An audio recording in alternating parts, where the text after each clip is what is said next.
Chapter 521. Ji Xuanjiu relied on its significant mobility advantage to always maintain a pursuit angle that was favorable for itself. The main and secondary guns fired together, the scorching cannonballs tracing through the air, raining down like meteors, triggering violent explosions. In an instant, the Yamato was in complete disarray, with fires breaking out in multiple upper areas. At that moment, Deng Baxiang, who was in command of the rear main gun, seized the opportunity, and a piercing shell hit the enemy ship's port midsection. This area was located directly below the bridge and housed the boiler. It had already been hit by several shells and was damaged. Now, it was torn open with a 2-meter diameter hole. Owing to the Yamato's robust defense, the boiler was not completely destroyed. But it did cause the boiler room to take in water, leading to a reduction in speed, which only compounded the already disadvantaged maneuverability of the ship. Seeing the enemy's speed plummet, Lin Zhongqing couldn't help but laugh heartily. "Good job, old Deng. Their speed is down to just 18 knots now, they've become sitting ducks." Colonel Matsushima immediately called for assistance from other friendly ships. But after the previous chase, they were far from the main fleet, and reinforcements were nowhere in sight for a while. Ji Xuanjiu took full advantage of this, unleashing another fierce barrage of gunfire, tearing multiple holes in Yamato's hull and causing it to take on water and list slightly. The sailors aboard the Yamato knew they were in a critical situation and screamed frantically, loading and firing their guns at the fastest speed possible. Although the giant guns roared in retaliation, their outdated aiming equipment resulted in a much lower hit rate than the enemy's, with only one shot hitting its mark. But that shot happened to hit the Ji Xuanjiu's bridge. Fortunately, this area was the command center of the battleship, with exceptionally strong protection and armor thickness reaching 445 mm. Aside from causing a severe jolt that gave Lin Zhongqing quite a scare, there was no significant damage, which instead provoked an even more ferocious counterattack. At this moment, the soldiers in the Ji Xuanjiu's gun turret ammunition chambers completely ignored the explosions and creaking of the compartment, shouting their counting chants as they placed 1.2-ton heavy cannonballs onto the rotating ammo tray. And in the powder bag chamber at the very bottom of the turret, the sweating soldiers, too busy to even drink water, kept adding the powder bags into the ammunition lift. These two locations were where the casualty rate was the highest on the battleship. The men here couldn't see what was happening outside and never knew when a giant shell would land nearby, or meet some other gruesome fate. But they paid it no mind, focusing solely on performing their duties. With their unity, Ji Xuanjiu unleashed 120% of its combat power, and under the roar of their guns, the enemy was put to utter rout. The Yamato's No. 1 main gun turret was first destroyed, followed by the entire upper deck being engulfed in flames. In this critical moment, many Izumo sailors fearlessly rushed onto the deck to fight the flames, wounded crew members struggled to join in, and numerous officers were also seen. But with countless shells flying and explosions all around, these individuals were quickly torn apart, some even directly hit by cannonballs, reduced to dust on the spot. Einheit has a saying: below 16 inches, all beings are equal. 16 inches refers to the caliber of the guns, and anyone with less than a golden body could easily lose their life in such chaos, no different from ordinary people. Thus, recruiting martial artists for battleships was no easy task in these times. After several more rounds of exchange fire, the situation escalated even further. The port side of the Yamato's No. 2 main gun turret was breached and rendered inoperable as well. With that, only the remaining No. 3 gun turret at the stern was left, but it couldn't last long amidst the towering flames and thick smoke. At this point, the Yamato was enveloped in billowing flames and heavy smoke, the fire gradually spreading to the lower chambers. Above was fire, below was water. With significant water intake on the port side, the Yamato listed severely to the left, and its speed further slowed to 7 knots. Witnessing such a dire sight, and with the sounds of cannon fire and explosions outside, Colonel Matsushima, helpless, said, "There's no hope left, abandon ship." The executive officer, Yuhi Xingzuo, his face blackened by soot, anxiously said, "The rest of the Shina Navy's warships are all antiques, we might still have hope when the reinforcements arrive." But before he could finish, an ear-splitting explosion erupted nearby, turning the command room into a total mess amid the violent shaking. It turned out that Ji Xuanjiu, with victory within its grasp, had taken the time to carefully aim and began attacking the enemy ship's command center. "If we don't leave now, it'll be too late, we can't even withstand the power of the secondary guns." Colonel Matsushima was an innate and out-of-body cultivator, with a bright future ahead of him, he absolutely couldn't let himself die without dignity under cannon fire. The deputy captain, born of a noble family, knelt on the ground, muttering, "I have failed His Majesty the Emperor. How can I return in defeat from this place and bring shame upon my family?" Time was pressing, and Colonel Matsushima didn't bother with anyone else. With a few leaps, he reached the surface of the sea and raced towards his own battleship on the water, in a gliding over water stance, with his spirit bird Shota following above his head. Occasionally, huge cannonballs whizzed past, and feeling the terrifying kinetic energy within them, Colonel Matsushima was grateful that he had made the wise decision. Once the commander ran, the crew aboard the Yamato fell into complete despair. Some fought over the lifeboats, while others jumped into the sea without a second thought. Theoretically, swimming 70 kilometers to the north would land them on shore, and there was a significant chance of surviving. But neither the sea monsters in the water nor the Genhai fleet wanted to let these enemies go.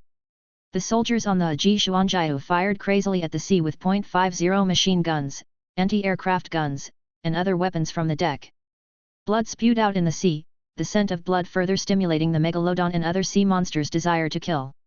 There were also a few gunboats that had been inactive, now finding their opportunity to chase down the enemy who had jumped into the sea, especially targeting those who swam particularly fast due to their cultivation.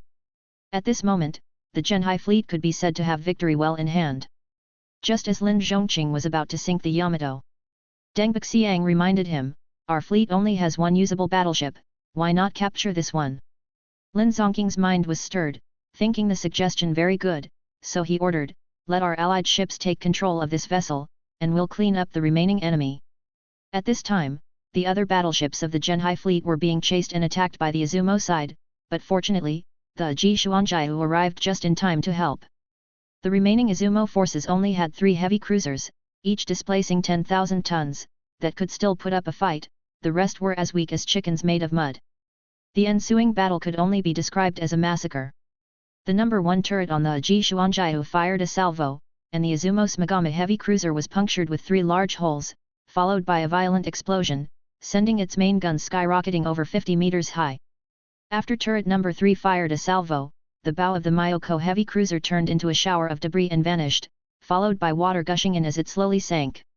The Izumo side knew they were no match and thought to escape, but even their lightest destroyers were only 2 to 3 knots faster than the Aji Shuanjiu and could not get away quickly. Furthermore, with the other ships of the Genhai fleet blocking them, except for one Shijir that ran very fast, all other enemy vessels were sunk. There was no acceptance of surrender, no prisoners were taken, as the soldiers of the Genhai fleet sought vengeance for their fallen comrades. The naval battle lasted a total of 6 hours before ending, and when all was settled, the sea was left with little more than floating debris. Exhilarating. A true man should be like this. With a stunning victory and minimal losses for his side, Lin Zhongqing's face flushed with excitement. And there was still a gift waiting for him. After all, it was about to become their own, so several water dragons forcefully extinguished the fire aboard the Yamato. The Genhai fleet was also equipped with battle armor and mecha, with their own genuine taking charge of boarding the ship to clear out the remaining enemy, while the other battleships remained on guard nearby.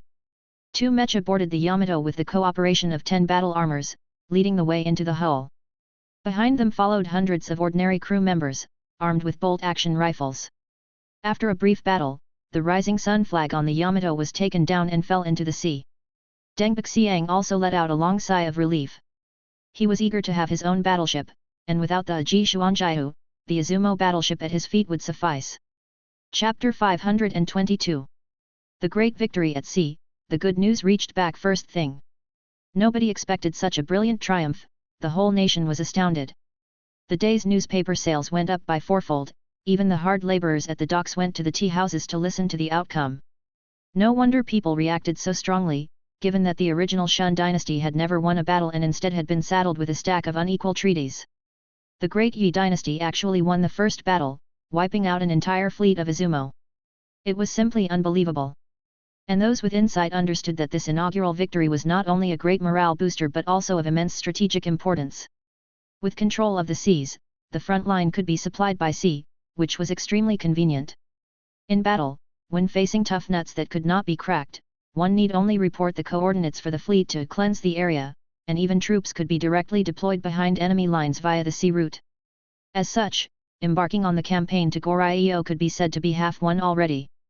The following day, the Genhai fleet arrived at Jinmen port, dragging the Yamato along to present prisoners of war. At once, emotions surged among the crowd, and the people rushed to the port. Seeing the captured colossal warship with their own eyes, they were all elated. What a huge ironclad ship!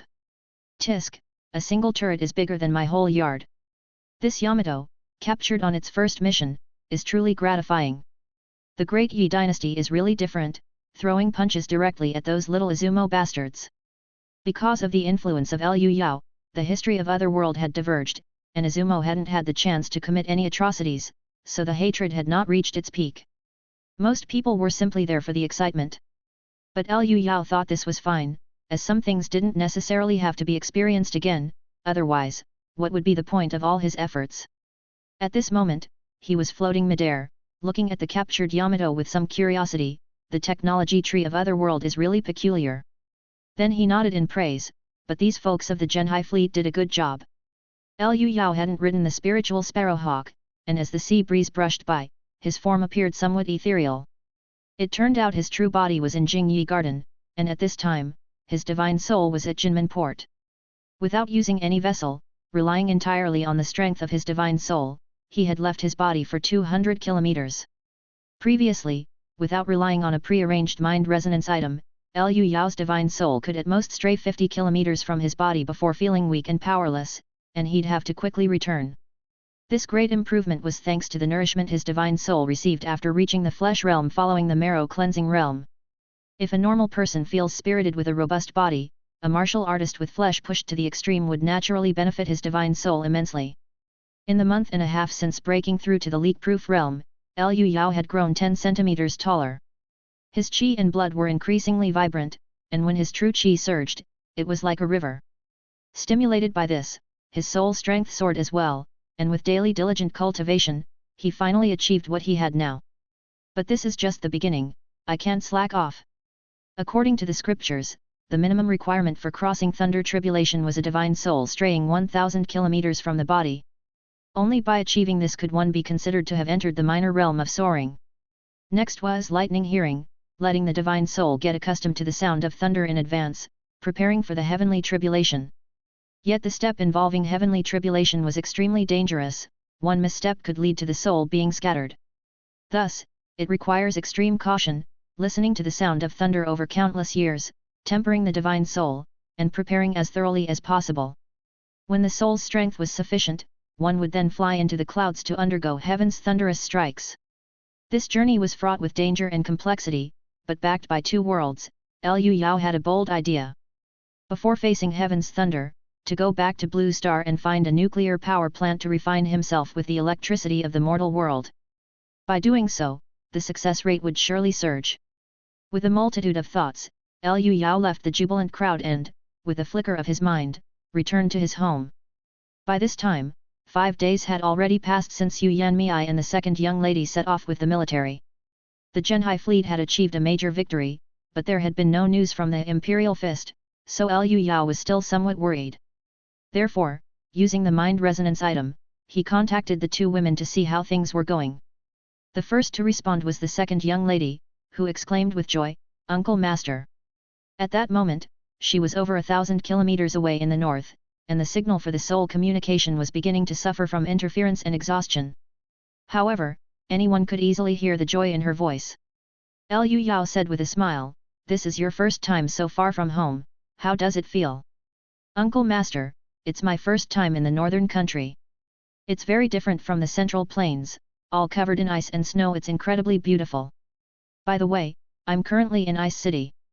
Some people here have defected to Izumo, trying to split the borderlands and establish some kind of CO prosperity sphere. The ringleaders have already been captured. After we deal with things here, we'll cross the river into Goryeo, capture Changjin province, and then take Pyongyang." The second young lady prattled on ceaselessly, and Liu Yao listened carefully with a smile on his face. But to save on consumption, he didn't activate the video feature and couldn't see the situation the young girl was in. At Ice City beyond the borders, the open space in front of the prefectural yamen. This place had always been an execution ground, used for who knows how many years, its soil stained brown. Today, the area was surrounded 3 layers deep with people gathered to witness the largest collective execution in history. A group of military soldiers shaped like human tanks made over 1,000 individuals kneel on the ground. Then, they loudly announced the crimes of these people around them. They were accused of treason and rebellion, serious crimes indeed. Most of the prisoners had Q hairstyles and were trembling, unable to speak. The onlookers had various expressions. After a few recognized the accused, they remarked. The leaders are descendants of the Jurchen of the Jin dynasty. They colluded with the Izumo people, trying to restore their country, but they never expected the heavenly soldiers to come so quickly, and to fall into the hands of the Azura fairy. Now their lives are over. The prefectural governor even pleaded for mercy, saying the crime does not warrant such punishment, and criticized the fairy for being too cruel. Guess what happened next? He ended up on the execution ground too. He is the second to last one. I heard about this too. It's just like the Azura fairy. A few idlers exchanged the news they had heard, discussing it with relish, until someone shouted, "It's starting, it's starting." The military soldiers had finished reading the charges and were about to carry out the execution. A man dressed in the robes of a prefectural governor cried out, "I am an official appointed by the imperial court. I want to see His Majesty, I want to see the true Lord." But no matter how much he pleaded, it was futile. Imperial Fist soldiers were not merciful and raised their .50 caliber machine guns to execute all the prisoners. The crowd cheered and shouted their approval, while the second young lady was on the execution ground, talking to her uncle master with a blossoming smile. By her side stood the couple Na Wei and Tong Jie. Thanks to this couple's intelligence, the ringleaders were apprehended so quickly. At that moment, the couple looked at the second young lady, never expecting such a beautiful girl to be so ruthless and decisive. Without a second word, everyone involved in the matter was executed. Those who had wanted to establish a nation had been utterly eradicated within a few days, and the few who still harbored thoughts had fallen silent, desperately donating money and supplies to the military to show their loyalty.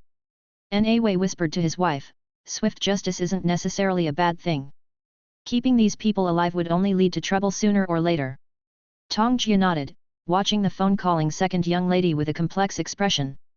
At that moment, an agile personal guard of Division Commander Dong Fuxiang came rushing over and respectfully said to the second young lady, "Fairy, the military has an urgent assembly." Chapter 523. If there's military business, go and attend to it. Uncle Master looks forward to the day of your triumphant return. See you, Uncle Master. The sweet Arya hung up the phone, and her radiant smile instantly disappeared as she coldly instructed the people from the prefectural yamen. Expose these criminals' bodies for 3 days to serve as a warning. The associate prefect and chief justices bowed tremblingly and said, "We will follow the orders, please rest assured, Fairy." Arya no longer paid attention to these people and headed straight for the main camp. Behind the young girl, countless humanoid tanks lined up and followed, their presence fading away with great momentum. Once they left, a collective sigh of relief was heard from the officials. Among those sent to the execution ground were the prefectural governor and several others who were corrupt and unfair, daring to embezzle the imperial court's grains. They ended up executed by this fierce star, citing strictness during wartime. Luckily, the rest had not committed any major offenses. When Arya arrived at the main camp, she found that the 1st and 2nd divisions of the Imperial Fist had already assembled, with all commanders above company level gathered. Their commander was Dong Fuxiang. At this moment, the aged general who had followed Marshal Zhou in wars for half his life lifted his faceplate and spoke warmly to Arya. "Thanks to Miss Su's decisive action in handling this matter, nothing is more troublesome than instability in the rear when the army is on campaign." "It's part of my duty, General, you're too kind," responded Arya with poised courtesy. "What happened?" Dong Fuxiang said indignantly, "News of the Navy's great victory arrived, and that dog Shi Rongchun saw an opportunity to take advantage and marched his troops without waiting for us to join up." The Imperial Fist's other force consisted of 3 divisions, commanded by the experienced and astute Shi Rongchun. He was also a veteran, having previously shelled the British-French Allied forces, a testament to his bravery. This sly old fox had his advantages, but sometimes his battlefield intuition was too sharp. Everyone realized Shi Rongchun was trying to snatch glory. He aimed to defeat the enemy before the Allies arrived and hog all the credit. Immediately, the group of generals became inflamed with indignation, and the chief of the 2nd Division, Tan Bakuai, spoke up. Now that Miss Su has dealt with the traitors, let's cross the river at once. Dong Fuxiang waved his hand grandly, that's exactly what I intend. Let the auxiliary army carry the supplies and cover the rear, while we set out immediately. Understood. The generals were full of fighting spirit, but Arya blinked her large eyes, seemingly unaffected. The young girl simply wanted to improve herself, to grow stronger quickly so she could stand by Uncle Master's side. As for military merits and glory, she didn't care in the slightest. Goryeo had been a vassal state to the Divine Land for over 1,000 years, its culture and geography well explored, so much so that no guides were necessary. At this moment, another force of the Imperial Fist commanded by Shi Rongchun had already crossed the Yalu River and was advancing towards Goryeo's Ping'an province. The names of the various provinces in Goryeo were formed by taking the initial characters of the two largest cities within that province. For instance, Ping'an province consists of Ping, which stands for Pyongyang, and An, which refers to Anzhou. The army's initial goal was to crush the forces defending the Yalu River and then march south to capture Anzhou, followed by taking Pyongyang to secure the entire Ping'an province. In Shi Rongchun's view, their advantage was simply too great. The army was already formidable, filled with numerous experts. Battle armor and mecha were divine tools of war, and with the navy's support, accomplishing the strategic objective was as easy as reaching into a bag. With His Majesty's favor, I shall make everyone take notice. Shi Rongchun sought to achieve a brilliant victory like that of the Zhenhai fleet, both to repay Li Pei's kindness for recognizing his potential and to consider his own future prospects. Thus, he didn't wait for Dong Fuxiang's 2 divisions to arrive and ordered the entire army to cross the Yalu River. However, it was somewhat strange at this time, the expected battle for crossing the river didn't occur, and not an enemy was in sight. Shi Rongchun wasn't in a hurry either. With countless experts in the army, they had already dispersed scouts to track the enemy's movements. There was no place in Goryeo small enough to hide. He commanded calmly, advance towards Anzhou. The order was instantly relayed to the entire army via radio, and 30,000 soldiers advanced at a seemingly unhurried yet brisk pace toward their destination. Shi Rongchun looked at this miraculous army and felt endless emotions stirring within him. The lowest rank in the army was the Immortal Auxiliary Army, all of whom were at the bone-tempering realm. Yet even so, their physical strength was incomparable to that of ordinary people. Each of them carried a 100-pound load, walking effortlessly through the icy and snowy environment of the northern lands, without the slightest discomfort. The regular soldiers in his own legion were all above the organ-refining realm, and they were even more formidable. Organ-refining soldiers, fully armed and clad in heavy armor, maintained a marching speed of 20 km per hour, not slowing down in the slightest regardless of the terrain. This was just regular marching.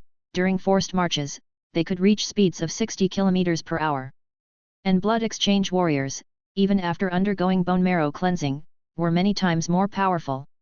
At this moment, the marching speed seemed to them like a leisurely walk. Shi Rongchun couldn't help but exclaim inwardly, His Excellency is truly aiming to create an extraordinary legion. What a grand vision! Goryeo's territory was small, and the army was only about 100 kilometers away from Anzhou, expected to arrive by midday. Passing through several small villages along the way, not a single young woman was seen, and incredibly, the Goryeo people all spoke the Izumo language. After Izumo annexed Goryeo, it implemented a policy of enslavement education, which seemed to have been extremely effective.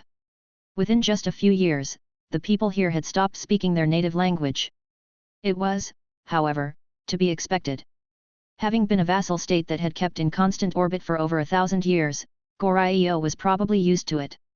Ragged and emaciated commoners looked on at the great army with numb expressions, while those dressed somewhat decently knelt by the road, shouting words of welcome to the Heaven's Army in broken Xia language. But there were also many who showed faces of terror, running southward, seemingly to spread the alarm. Shi Rongchun paid no attention to these people. As the side with absolute superiority, of course he hoped that the enemy would come forward for a direct confrontation. And his wish was about to come true very quickly. Suddenly, a swift shadow appeared in the sky, unmistakably a spiritual sparrowhawk with a wingspan of nearly 10 meters. A beautiful figure leaped down from it. It was Yu Yanmei. After landing lightly, she said coolly, Izumo troops are gathered along the Chongqion River line, with Anzhou City as their focal point for defense. There's also an ambush force to the east in Xianxing. A smile appeared on Shi Rongchun's face. The Izumo people must be planning to lure us deep and then cut off our retreat with their navy. But now that the sea control is in our hands, their attempt to steal a chicken only to lose the rice used to lure it. Thank you, Grandmaster Yu, for gathering intelligence on the enemy. Yu Yanmei nodded indifferently and then jumped onto Ping'an and flew away. Shi Rongchun was filled with emotion. It's not that I'm being reckless, the advantage is simply too great. I have every move of the enemy in my grasp, I've never fought such an easy battle in my life. He immediately gave the order, notify Generals Fu and Zhao to lead all the Legion's soldiers and join me in a frontal assault on the enemy. After speaking, he closed his face armor, maneuvered his 2-ton mecha, and took the lead with heavy steps. Looking out, countless steel creations crushed the ice and snow of the northern lands, hastening their pace against the howling cold wind. The spring sun of the northern hemisphere shone down on them, yet it could not add even the slightest warmth to their fierce armor. Chapter 524. The northern part of Goryeo was plagued with a cold, protracted winter, and even though it was already April, the average daily temperature still remained at a bitter -8 degrees. But in the icy and snowy expanse, only the Qingchuan River could be seen as a green ribbon stretching across the land. This river was a major waterway in northern Goryeo, where fertile plains and numerous important towns lay within its basin. The moisture along the riverside froze into a spectacle known as rime, with towering trees adorned in frost like silver and jade, sparkling with an eerie glow under the warm winter sun, transforming the landscape into a fairyland indescribably beautiful. However, this breathtaking scenery was soon to be marred by human activities. The Izumo army had already deployed heavy forces along both banks of the Qingchuan River, preparing for the imminent Yi dynasty army. The Goryeo puppet army dug trenches all over the terrain, creating multiple defensive lines, and even constructed concrete bunkers on high ground as positions for heavy firepower. Heavy machine guns, mortars, and other powerful weaponry had been installed, including the Ehrlichen 20mm autocannon. The Izumo troops were convinced they had made comprehensive preparations and would surely crush the enemy. Still, many soldiers felt disgruntled. At this moment, a squad leader clad in a wool-collared military coat thundered. Damn it! We are the Tiger Corps of the Izumo Empire. How can we cower here like cowards? The defenders along the Qingchuan River were the 19th Division of Izumo, also known as the Tiger Corps. Aside from the 50,000 Izumo soldiers, there were also 50,000 men from the Goryeo puppet army assisting in defense. The squad leader kicked over a puppet soldier carrying sandbags, venting his anger with a beating, then boasted to his men. 6 years ago, I, Watanabe, fought against the Shina people in Pyongyang. They were as feeble as rabbits. One Izumo warrior is worth 100 of those Shina cowards. There's absolutely no need for us to crouch in the trenches. Just as Watanabe was speaking without shame, several soldiers under him were frantically signaling with their eyes. He turned around and saw his superior had been standing behind him without notice. The regiment commander, adorned with a katana at his waist, delivered a series of slaps without a word. Baka! How dare you question the honor of the division commander? Watanabe's face swelled like a pig's head from the slaps, yet he dared not retort and stood at attention to take it. Fortunately, the sound of artillery fire suddenly burst forth from the front lines, signaling that combat with the enemy had likely begun. The regiment commander spared him and shouted with a wave of his hand, "The Shina people are approaching quickly, get to your battle stations immediately." After speaking, he returned to the bunker on higher ground. Watanabe also hurried to inspect the firearms and equipment of his troops, personally checking the machine guns and hand grenades. Outwardly he seemed earnest, yet inwardly he was skeptical. His position was at the northern shore's second line of defense. Could the Shina people really make it this far? At that moment, the sound of artillery from the front gradually ceased. Only about 10 minutes had passed at this time, and Watanabe couldn't help but laugh out loud. It's over so soon? They're utterly pathetic. Soldiers around him, their helmets adorned with cherry blossoms, also excitedly said, "That's great. After the battle, we can go to the comfort station again." Another short, plump soldier said lewdly, "Just in, a batch of new goods the officers tired of playing with. I've been eagerly awaiting this." As they talked about this, they all joked, "Those cost 5 yuan each time. We only get a monthly military salary of 6 yuan, you're really willing to spend?" The short, fat soldier took out a stack of black and white photos from his pocket, his face lost in reverie. "It's all worth it, these will be precious memories for my whole life." The photos were all of him posing with comfort women, the expressions on those Chinese women's faces grotesquely twisted. Seeing his intoxicated demeanor, the people around let out strange, lecherous laughs. The sound of gunfire never resumed. They all believed the Shina people had retreated, and their vigilance relaxed even further. But just then, a shrill shout suddenly erupted. Everyone looked up, only to see a man running toward their position in an odd stance. This man was dressed in the uniform of a junior officer, clutching a broken katana, and was missing a leg. Using both his hands and remaining foot, he rushed in their direction, frantically yelling, "Blow up the bridge! Blow up the bridge! Quickly!" Recognizing the man and his voice, everyone exclaimed in shock, "It's the Lieutenant Colonel!" The approaching man was the commander of the first defensive line. How could he be in such a sorry state? And why was he telling us to blow up the bridge? The next second, several high-temperature warheads shot forth, mercilessly piercing the lieutenant colonel, leaving 7 or 8 bowl-sized holes in his body. His blood, clear as mercury, sprayed into the air, and the blood exchange officer crashed to the ground motionless. The Izumo soldiers watched in disbelief at the scene unfolding before their eyes. Countless ferocious steel beasts emerged into their field of vision. The previously arrogant Watanabe was utterly stunned. This can't be, it hasn't even been 15 minutes.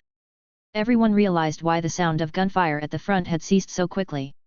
In the mere minutes they had chatted, the first defensive line had fallen. At that moment, the regiment commander unsheathed his katana and, pointing forward, shouted, "Fire!"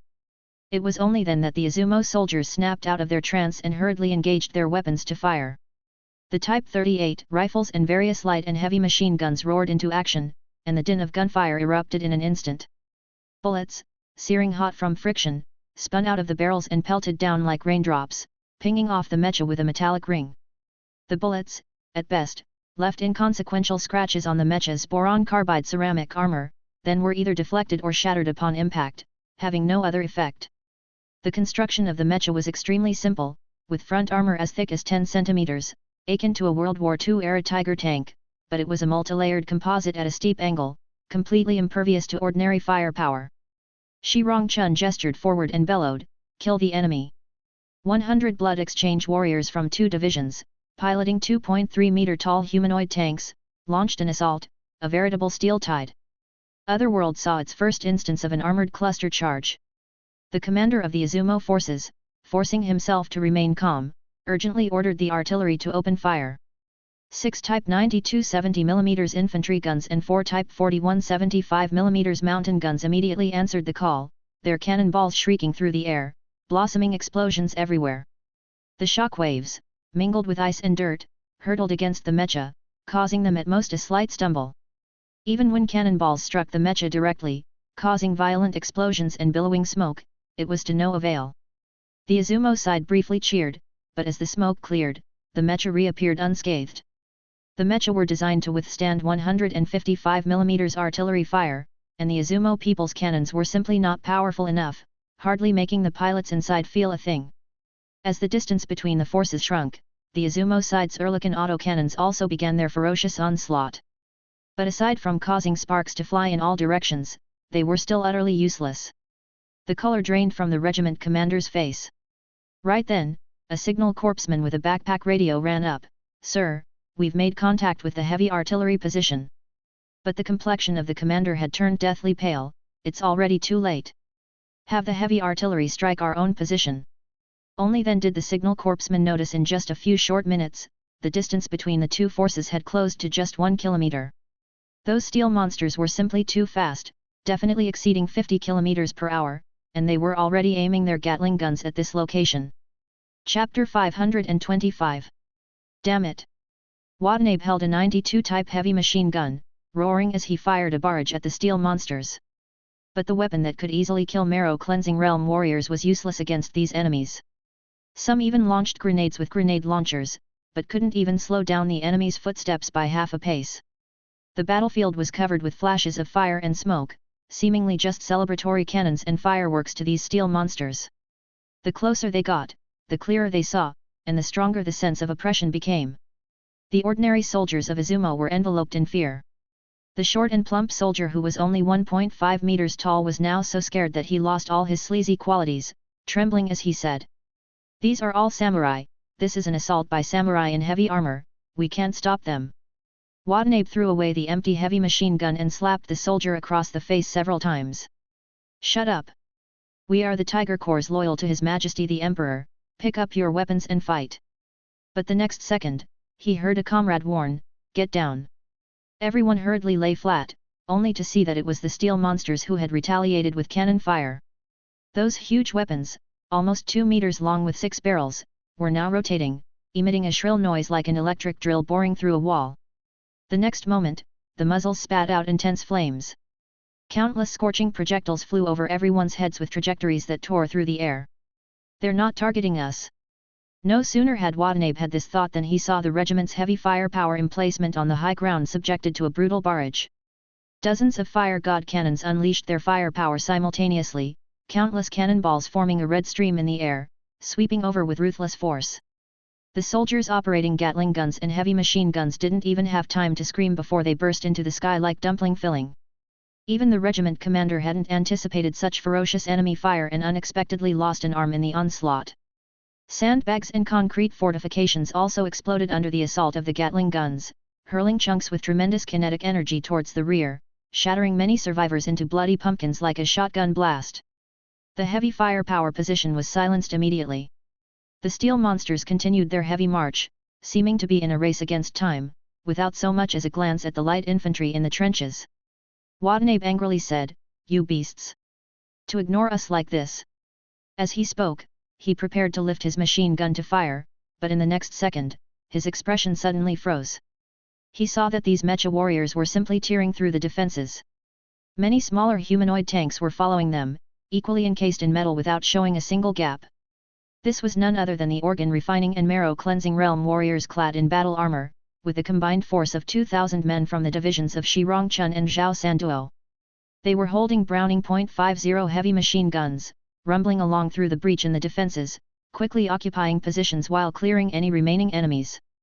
The noise of the .50 machine guns was like a jackhammer, and wherever their muzzles pointed, anything below the blood exchange realm would burst into flesh chunks. Bastards! Watanabe roared as he lifted the heavy machine gun to fire, only to find that it still only sparked uselessly against them. His own 92 type heavy machine gun seemed like a toy. The enemy, on the other hand, struck back 3 or 4 times, and Watanabe was torn to pieces on the spot.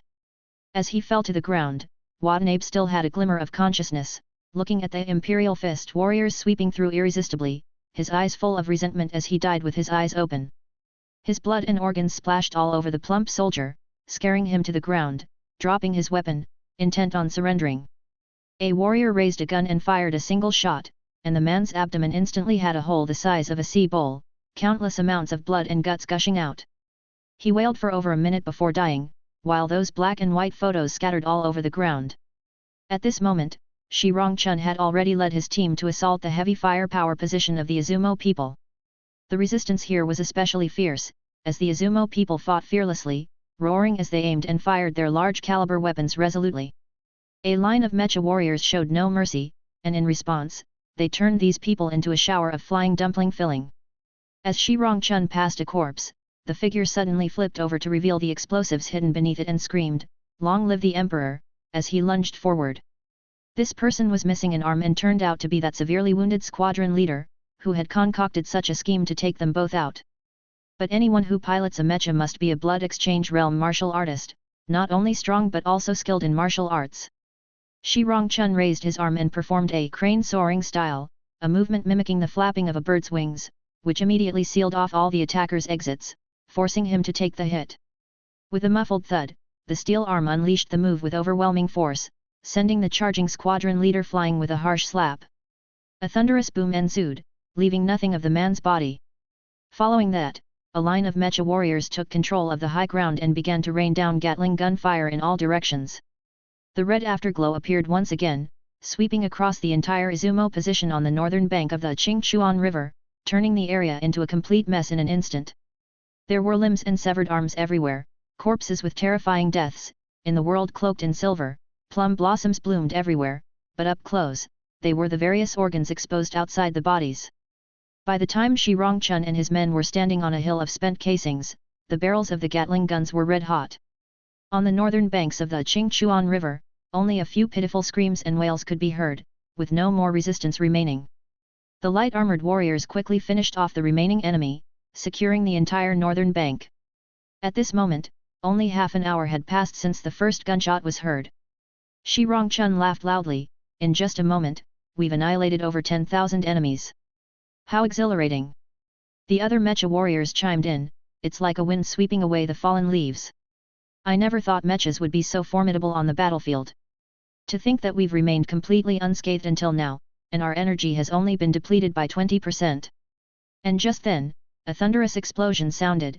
The southern bank Izumo army had destroyed the Qingchuan River Bridge. Shi Rongchun, undisturbed, said, just a river with low water levels, we can simply wade across and take Anzhou. Have the light-armored warriors follow up. As you command, General. After a brief rest, Shi Rongchun decided to seize Anzhou in one fell swoop. This city sprawled across both banks of the Qingchuan River and was second only to Pyongyang in importance.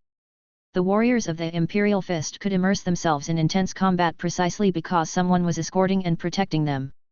5 kilometers away from the battlefield, on a nondescript hill on the southern bank of the Qingchuan River, lay Izumo's heavy artillery position.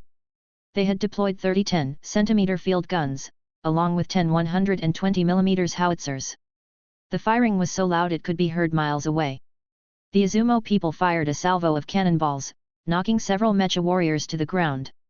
But before they could even get up, a beautiful figure turned into a flash of silver light, zipping past everyone in the blink of an eye. A gust of mountain wind blew in, and the heads of those immobilized Izumo people began to fall one after another. Included among them were 2 Blood Exchange Realm lieutenant colonels, their faces frozen with confusion as they lost their lives before they could react. The arrival was none other than Yu Yanmei. She sheathed her sword and glanced at Anzhou in the distance, thinking the Izumo division commander must be there. Assassinating this man will not only make Anzhou an easy conquest, but Pyongyang will also be like a thing in the bag. Yu Yanmei waved to the sky, and Pingan descended, carrying its mistress towards her destination. Chapter 526. At that moment in Anzhou State City, General Ozaki, upon receiving the news of the enemy engagement at the front, immediately summoned his elite troops for support. He also signaled to the ambushed allied forces, readying to encircle the enemy. As a high-ranking general of Izumo, he naturally knew that the Yi dynasty army wasn't easy to deal with, especially now that they had lost control of the seas. Therefore, General Ozaki deployed heavy forces on both banks of the Changcheon River to fiercely battle the enemy while also setting up an ambush in Zhejichuan City to the east, intending to annihilate the Yi dynasty army with encirclement tactics. In less than half an hour, the general had arranged everything and then, slinging his family's heirloom katana to his waist, he was ready to strike out with the military police. The military police numbered nearly 100, the elite of the Izumo army, all of whom were martial artists at the organ refining realm or above. Their movements were naturally swift. Yet no sooner had they stepped out of the military headquarters than they received the latest battle report. The enemy had already crossed the Changcheon River and was advancing towards Anzhou where they were located. General Ozaki was stunned on the spot. He had just received the news of engaging the enemy half an hour ago. How did they suddenly? After repeated confirmations through the field telephone, only then did he believe this was true. From daze to fury, true chi surged out of General Ozaki's body, and with a raise of his hand, he threw a punch. A towering ancient pine was broken in half at its trunk, flung dozens of meters away and crashed into the ground, stirring up a mess. Damn it! Even 10,000 pigs couldn't all die in half an hour. He had set up 2 defensive lines totaling more than 10,000 men to halt the enemy, and yet he had not even stepped out of his own doorstep, and the enemy had already come to attack. The military police said nothing, quietly awaiting their general, who was at the innate realm, to vent his emotions. Ozaki didn't keep everyone waiting too long. Taking a deep breath he ordered. Set up defensive fortifications within Anzhou City, entangle with the opponents on every street, in every building. The commander will soon send reinforcements, we only need to buy time. Let those Goryeo troops rush forward and exhaust them. He swiftly gave a few orders, and the surrounding junior officers bowed and shouted yes, before going off to prepare. But at this time, a pair of eyes in the sky had already fixed their gaze on this place. Yu Yanmei, having sensed and tracked the great disturbance from Ozaki's venting when he smashed the tree, arrived just in time. She patted Ping An's head and leaped down from high above. With her arms extended behind her, she took a diving posture much like a spiritual sparrowhawk, plummeting rapidly. At a distance of 1 kilometer, General Ozaki's body tensed, and he abruptly looked up towards the enemy descending from the sky. When adversaries meet on a narrow road, the brave wins. Facing the assault of an enemy of the same rank, fleeing in panic and exposing oneself was the most foolish act. Ozaki knew this well and immediately took hold of the katana hilt, assuming the pose for an iai slash. He calmed his mind with his breath while gathering strength, and then shouted Soaring Dragon Slash. The military-coated general suddenly drew his sword from the scabbard, a saber light like a silk ribbon left a striking white trace in the air. The high-ranking officers of Izumo often came from illustrious families, and their katanas, having been refined by the innate true chi of countless generations, had become divine weapons, with increased might by 1/3 when launching techniques. Facing this textbook iai slash, Yu Yanmei activated her star-plucking body at the moment of imminent collision. Her long and graceful legs kicked fiercely, true chi blasted out in an explosion, providing overwhelming thrust like a fighter jet's engine. A ring of white air blast burst around Yu Yanmei, reaching the speed of sound. Although it lasted for barely a second, it was enough. The two passed by each other in the blink of an eye. Yu Yanmei's legs plowed a 10-meter-long trench into the ground before she finally stopped. She had a deep wound on her shoulder that reached the bone, but such an injury was nothing to someone at the great perfection of the innate realm. Her muscles and bones twisted and knitted back together in the next second, without a drop of blood spilled. Meanwhile, Ozaki's face bore a look of disbelief and unwillingness, a fine crack appearing on his forehead, growing increasingly obvious and then extending to his philtrum, eventually splitting his head into two like a cleaved watermelon. With the brain destroyed, even someone at the golden body realm would die, let alone the innate realm. At that moment, since Yu Yanmei made her appearance, a total of 5 seconds had passed. She casually took out a gold brick and bit into it. The surrounding military police finally reacted, drawing their blades and firearms, and with a strange cry, they prepared to besiege her. Some even called for the guards to push forward heavy cannons and Gatling guns. These elite soldiers all understood that if they scattered in the face of an opponent whose realm was far beyond their own, they would truly be finished. Their endurance and speed, their reactions, were not on the same level. They wouldn't be able to escape if pursued, but perhaps there was a chance of survival in a desperate fight while outnumbering the enemy. Unfortunately, they thought too much. The next second, Pinyin descended from the sky, first slaughtering 2 with its claws, then with a fierce flap of its wings, 4 more were sent flying, blood spraying in the air. The crowd could only unleash their firepower on Pinyin, but even a 75mm infantry cannon only caused pain, instead provoking its violent nature. Yu Yanmei wouldn't just stand by and watch, she flashed into the battle with the blink of an eye. For a moment, the division station was filled with shouts, gunfire, and blazing flames that shot into the sky. Within minutes, the noise gradually subsided. By the time Shi Rongchun arrived with 100 mechas, the division station had been flattened. Seeing the graceful figure riding away on the spiritual sparrowhawk, everyone bowed their fists in salute. Shi Rongchun gave the order, return to your units, cleanse the entire city. All these mechas were company commanders. A company consisted of 200 people, each having 20 warriors clad in battle armor, with the rest being ordinary auxiliary army. Now that the Izumo could no longer organize a systemic resistance, the company commanders began leading their men to exterminate the remnants and take full control of Anzhou State City. At the same time, Fu Fangshen's division had already routed the encircling Izumo forces. Most of his subordinates were former members of the Boxer Rebellion, with a large number of high-realm martial artists, and his own division had 100 mechas. In one encounter, they had the Izumo people doubting their life choices, and capitalizing on the momentum, they captured Zhejichuan City. This was a small city with a population of 200,000. Fu Fangsheng left the task of clearing out the remaining enemies to his subordinates and did not take action himself. Clad in his mecha, he occasionally struck strange poses, as if pondering something. After a while, a monk wearing a mecha approached and lifted his faceplate to reveal his shaved head, saying, Amitabha, there's nothing more to do on our side, Shi Rongchun's side is also finished. It's a complete victory for us. The Izumo people are no match at all. Fu Fangsheng displayed an expression of expectation and then shook his arms, with a whooshing of strong wind. Monk, I think when it comes to close combat in mechas, it's necessary to have a set of martial arts that matches. Indeed, broad and overwhelming movements, strong and forceful techniques are all suitable. For example, the big tombstone hand, iron thread fist, and the like. The monk nodded in agreement, as some enemies had previously gotten close, making the Gatling gun less agile at such a short range. After exchanging ideas for a while, a few ordinary auxiliary army personnel came over carrying ammunition boxes to resupply the mechas. Fu Fangsheng suddenly asked, "Monk, since you do not accept official titles, I will request the imperial court to bestow the reward on your temple instead." "Amitabha, I am not concerned with such matters, do as you please," replied the monk. Then, Fu Fangsheng continued, "San Duo and I, we caused quite some trouble for our families in the past. Now that we've achieved merit and shared benefits with the clan, it feels like I've made amends. But I still feel bad for dragging you, a monk, into battle." The monk brought his mecha's steel fists together in prayer and chanted a Buddhist mantra. Exorcising demons and eradicating evil is the duty of a monk. The former great powers, and now the Izumo people, are all demons. To me, this too is a form of cultivation, do not be concerned. Seeing his friend's dignified appearance, Fu Fangshen's heart felt at ease. Let's go and see how San Duo is doing. Chapter 527. After clearing the remaining enemy, the legion firmly took in Zhou. Shi Rongchun convened the officers for a meeting and called Fu Fangsheng over. After busying themselves for half a day, everyone was hungry. He ordered the auxiliary army to bring up meals, and they all ate and talked.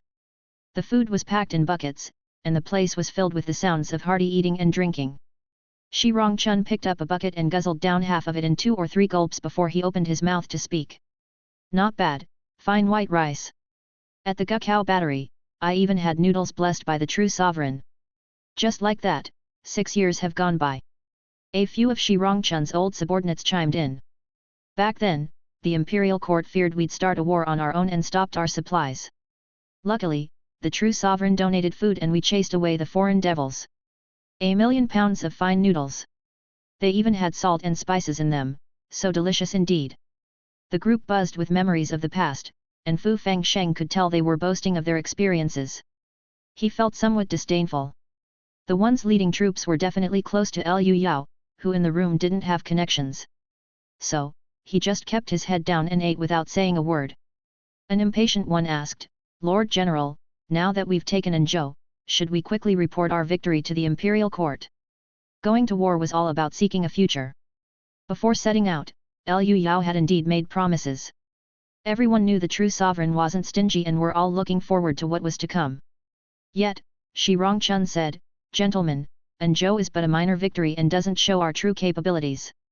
Why not strike while the iron is hot and take the important city of Pyongyang and then report a great triumph?" Everyone thought about it and agreed. The Izumo people were no match at all, and it was time to make big news. Thus, they all volunteered for battle, some even saying they should take Pyongyang in one fell swoop. Pyongyang is just 60 kilometers to the south, not far away. With our marching speed, we'll be there in 2 hours. If we run fast, 1 hour will suffice. Lord General, let's advance. Shi Rongchun had the same idea. Seeing that the morale could be utilized, he was about to give the order. At this moment, Fu Fangsheng spoke up, "General Dong and the others haven't arrived yet, should we rest for a night?" The coalition forces of the great powers had previously invaded, and Fu Fangsheng and Dong Fuxiang had defended the imperial city together, getting along fairly well. Hence, he spoke up. Shi Rongchun gave a knowing look, and his deputy stepped forward and said, "General Fu, as the saying goes, speed is of the essence in war. If we wait for the Izumo people to recover, we'll face much more trouble." At this moment, the initiative was entirely ours. To fight or not was both possible. Fu Fangsheng thought for a moment and decided it was better to avoid unnecessary risks. He simply remained silent. Shi Rongchun immediately ordered, "So be it, we depart in 2 hours. This time we change our tactics. We will no longer group together but try to coordinate with the light-armored warriors." This veteran was beginning to contemplate more scientific and reasonable ways of warfare. But the world is fickle, and things do not always go as one wishes. Setting aside that Dong Fuxiang and his men were rushing over after leaving behind the auxiliary army, at this time, the Zhenhai fleet was also patrolling at sea, capturing several Izumo vessels in the waters near Pyongyang. Mostly, they were civilian officials fleeing southward by ship, seeing that Pyongyang was about to fall. Through interrogation, the Zhenhai fleet also learned about the situation on land. The fleet commander, Lin Zhongqing, expressed his surprise, "The Tiger Corps has been decimated, and their division commander killed. These chaps are quite capable." This remark carried the Navy's sense of superiority. The deputy commander, Deng Baxiang, said with a smile, a powerful army and fierce generals, unstoppable in their advance. This is a fortune for the nation. But what Lin Zhongqing wanted to say was not that, he implied, at this moment, the defensive force in Pyongyang is extremely weak, with only a blood exchange realm chief of staff leading a bunch of pseudo-army forces. We have mechas in the army too. Deng Baxiang's interest was piqued. What do you mean, Captain Lin? Lin Zhongqing licked his lips. Have you heard of the Marine Corps? Deng Baxiang replied, all major nations have such troops. How could I not know? As naval officers, we naturally have to share the imperial court's concerns and train a batch of troops in advance, Lin Zhongqing declared with a sweeping gesture. Gather those from each ship who can penetrate armor, ready to land. 4 hours later, when Shi Rongchun and his team arrived near Pyongyang, they heard the rumbling of gunfire. But the violent noises were coming from the sea, which puzzled him. He ordered everyone to rest a bit and regain their strength before setting out again. However, it was precisely this prudent move that made Shi Rongchun and his team miss the last chance. As they approached, they could clearly see smoke billowing within Pyongyang's walls, with many gargantuan craters that only naval guns could have created, as if a great battle had taken place. And those greeting them were a group of identical mechas, with the leader lifting his faceplate and looking over with a smirk. People of the Genhai fleet! I curse your fucking ancestors! Shi Rongchun couldn't help but erupt in curses, realizing what had happened. His prize had been snatched away. Lin Zhongqing said, we were afraid that General Shi might miss the opportunity for battle, so we couldn't help but make our move. No offense, no offense. Such an obvious act of stealing credit left those from the Imperial Fist looking rather unpleasant. Especially for the meticulous planners like Shi Rongchun and his colleagues. They had hoped to conduct the operation independently, away from the Allied forces, but had not expected this outcome. In Jingyi Garden, the naval and land forces of the Great Yi dynasty quibbled for 3 days before presenting their victorious reports, which Li Pei immediately sent back. Liu Yao looked at the 2 reports, with wording that praised their own deeds while belittling others, and couldn't help but feel a mixture of laughter and tears. Li Pei chuckled, when the Grand Army set off, your parting words were so evocative, it inspired these soldiers to compete for glory in every possible way. It's better than being timid and fearing the enemy, Liu Yao put down the war report. Taking Pyongyang in less than half a month is considered up to standard, right? Just up to standard. Li Pei exclaimed in amazement. Such military achievements are truly unprecedented. Countless people in the court and the country are dumbstruck, they suspect you've used some spell. Many could not comprehend how the Imperial Fist, still the old foundation of the Shun dynasty's army, had suddenly become so formidable. Liu Yao smiled, maybe it's a change of spirit, our people are actually very capable of fighting. Anyway, whatever the matter, it always turns magical once it's in your hands. Li Pei's enchanting phoenix eyes glided over her husband, wondering how many more surprises awaited her. Yet her expression fell, and sitting on her husband's lap, she began to fret, the country's foundation is still too weak, the cost of war flows like water. Money is tight everywhere.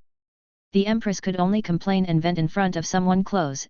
Liu Yao said, don't be afraid of spending money, it should be used for comprehensive development during the war. Li Pei was somewhat confused. Liu Yao continued, this is something we can learn from Izumo, to expand production through war, which in turn stimulates market prosperity. Spending money vigorously is the right approach. Li Pei nodded thoughtfully. Liu Yao spoke with the air of one who had the final say, carelessly strategizing. We can also use this to establish national credit and issue currency. Oh, and we must support a few formidable military departments. We already have Jiangnan Manufacturing Bureau. Master Zhou works there, she said. Train several and let them compete against each other. Give more funds to those who show ability. The couple chatted for a while, and just then, the sky suddenly became overcast as if it would rain. Streaks of brilliant light cut across the sky, and a thunderous sound like a stampede of 10,000 horses howled from afar. This year's spring thunder is a bit late, Liu Yao abruptly stood up. Pai Pei, help me with the spell, I want to listen to this rolling thunder. Li Pei cautioned, be careful. Liu Yao reassured with a calm expression, don't worry, I'll just try it out on the ground. Lightning hearing also differed in difficulty levels. Soul travel on the ground was the lowest level of difficulty, and naturally, its effect was the least. After all, progress requires a gradual approach. Chapter 528 The fierce wind swept the dark clouds forth, and in just a moment, the sky turned as black as an ink pool. Rise! Liu Yao's divine soul emerged from the center of his forehead, and he declared boldly, what a sound of thunder cascading off 1,000 peaks, and the colors of rain coming from 10,000 mountains. Today, I shall put myself to the test. Li Pei said with concern, my lord, be careful and do not overexert yourself. No sooner had her voice faded, a dazzling blade of light sliced through the gloomy clouds, illuminating the earth. It was a massive bolt of lightning stretching tens of kilometers. Immediately after, a deafening thunder roared across the sky, resounding incessantly. Even at a distance of 5 kilometers away, the sound measured at 120 decibels, making the houses shudder and tremble. Ordinary people would suffer permanent deafness if they listened to such noise for more than half a minute, yet Liu Yao intended to cultivate through it. His physical eyes became vacant as his thoughts transferred to his divine soul, listening intently to the thunder. This was Liu Yao's first time soul traveling during a thunderstorm, and as soon as the rumble reached him, he felt a stabbing pain deep within his soul, accompanied by a numbing sensation, causing his thoughts to lag slightly. Even though it was his soul, the sensation felt exactly the same as being electrified in the flesh. Luckily, the distance was great, and aside from feeling slightly unusual, it was not too impactful. Soon, another flash of lightning lit up the land, and cracks crisscrossed the sky in an instant. This was an even more formidable lightning bolt, spanning nearly 100 kilometers, immediately followed by a thunderclap. Liu Yao instantly felt a much stronger sensation of numbness. The voltage of lightning reached over 1,000,000 volts, with the current exceeding 100,000 amperes, releasing vast amounts of light and heat, heating the surrounding air to 20,000 degrees Celsius, which was 4 times the temperature of the sun's surface. Yet this lightning was but an inconspicuous note in the symphony of a thunderstorm. Witnessing such natural might, even a golden body grandmaster would feel a sense of awe. When Li Pei thought about the day her husband would fly into the terrifying storm to break through, she was apprehensive. By now, Liu Yao had grown accustomed to the thunder, and before he knew it, the numbing pain in the depths of his soul turned into pleasure. It was like a full-body massage, initially painful, but after getting used to it, one felt utterly relaxed. The massage of thunder resonating with the divine soul was even more enchanting. Basking in the delight surging within his divine soul, Liu Yao marveled, the sound of thunder is truly wondrous. It can actually strengthen the soul. There's a saying that spring thunder awakens all things. In the concept of the waking of insects, it is the spring thunder that wakes the dormant insects, which then heralds the return of spring and the burgeoning of life. The fearsome thunder not only signifies destruction but also harbors infinite vitality. Liu Yao stretched out his hand toward the sky. In no time, spring rain began to fall from the heavens, meticulously watering the earth. Half an hour passed in quiet, and the thunder gradually ceased, leaving only a low hum between the distant clouds. Liu Yao's divine soul returned to his body, and he exhaled contentedly.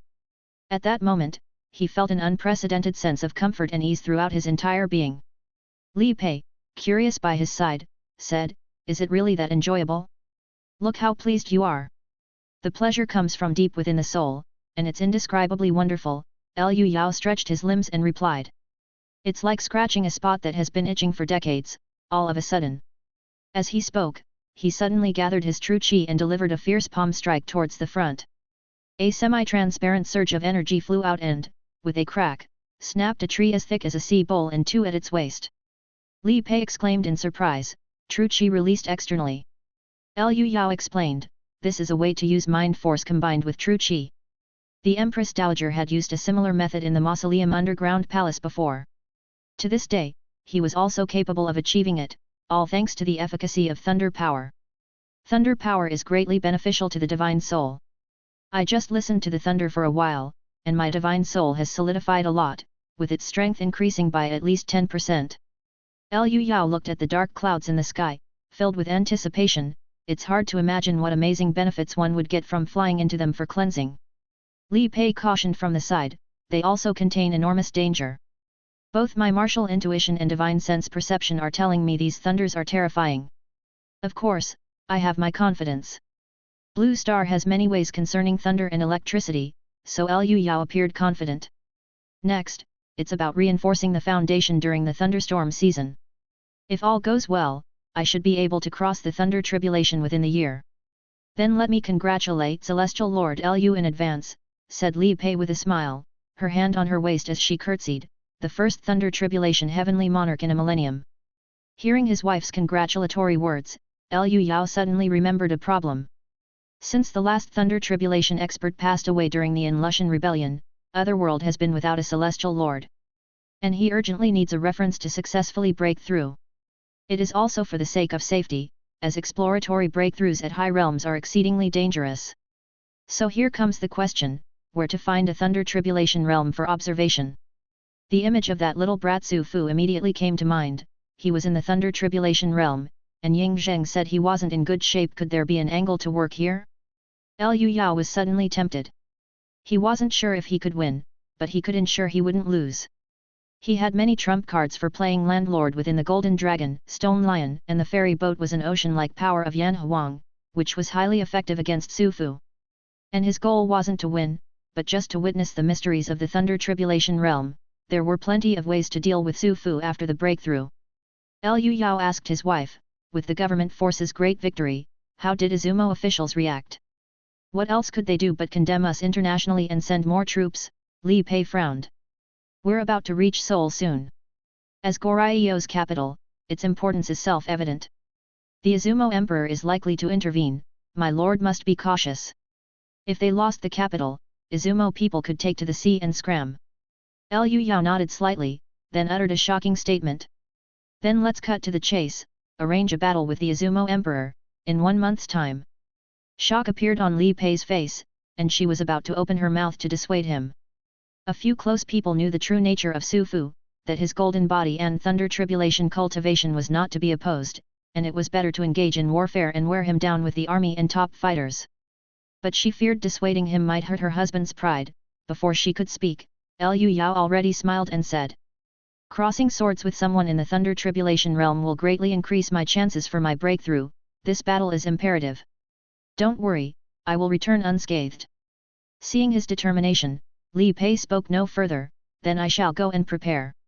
Liu Yao had another purpose he didn't mention, which was to probe how much Su Fu knew about the second sun in the sky, also known as the God of Unity.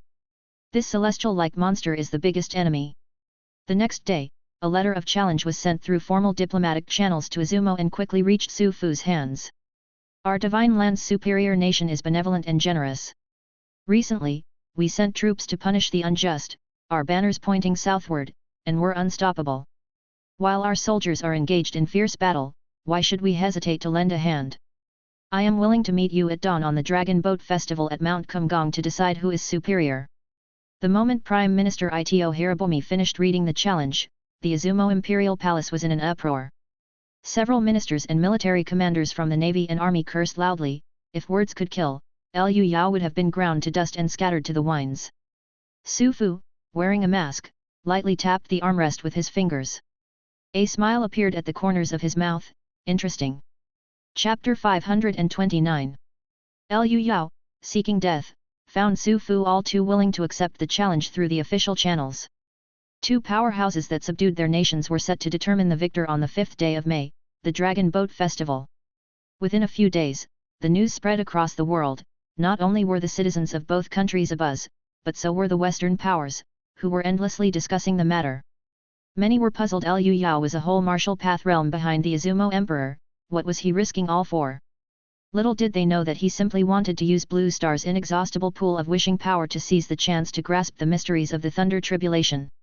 Afterwards, Liu Yao stopped concerning himself with the chaos of the outside world and devoted himself to secluded cultivation at home, taking advantage of Imperial City's thunderstorm season. Today, as the sky was overcast with flashes of lightning and peals of thunder, Liu Yao, as usual, ascended the peak and let his divine soul travel.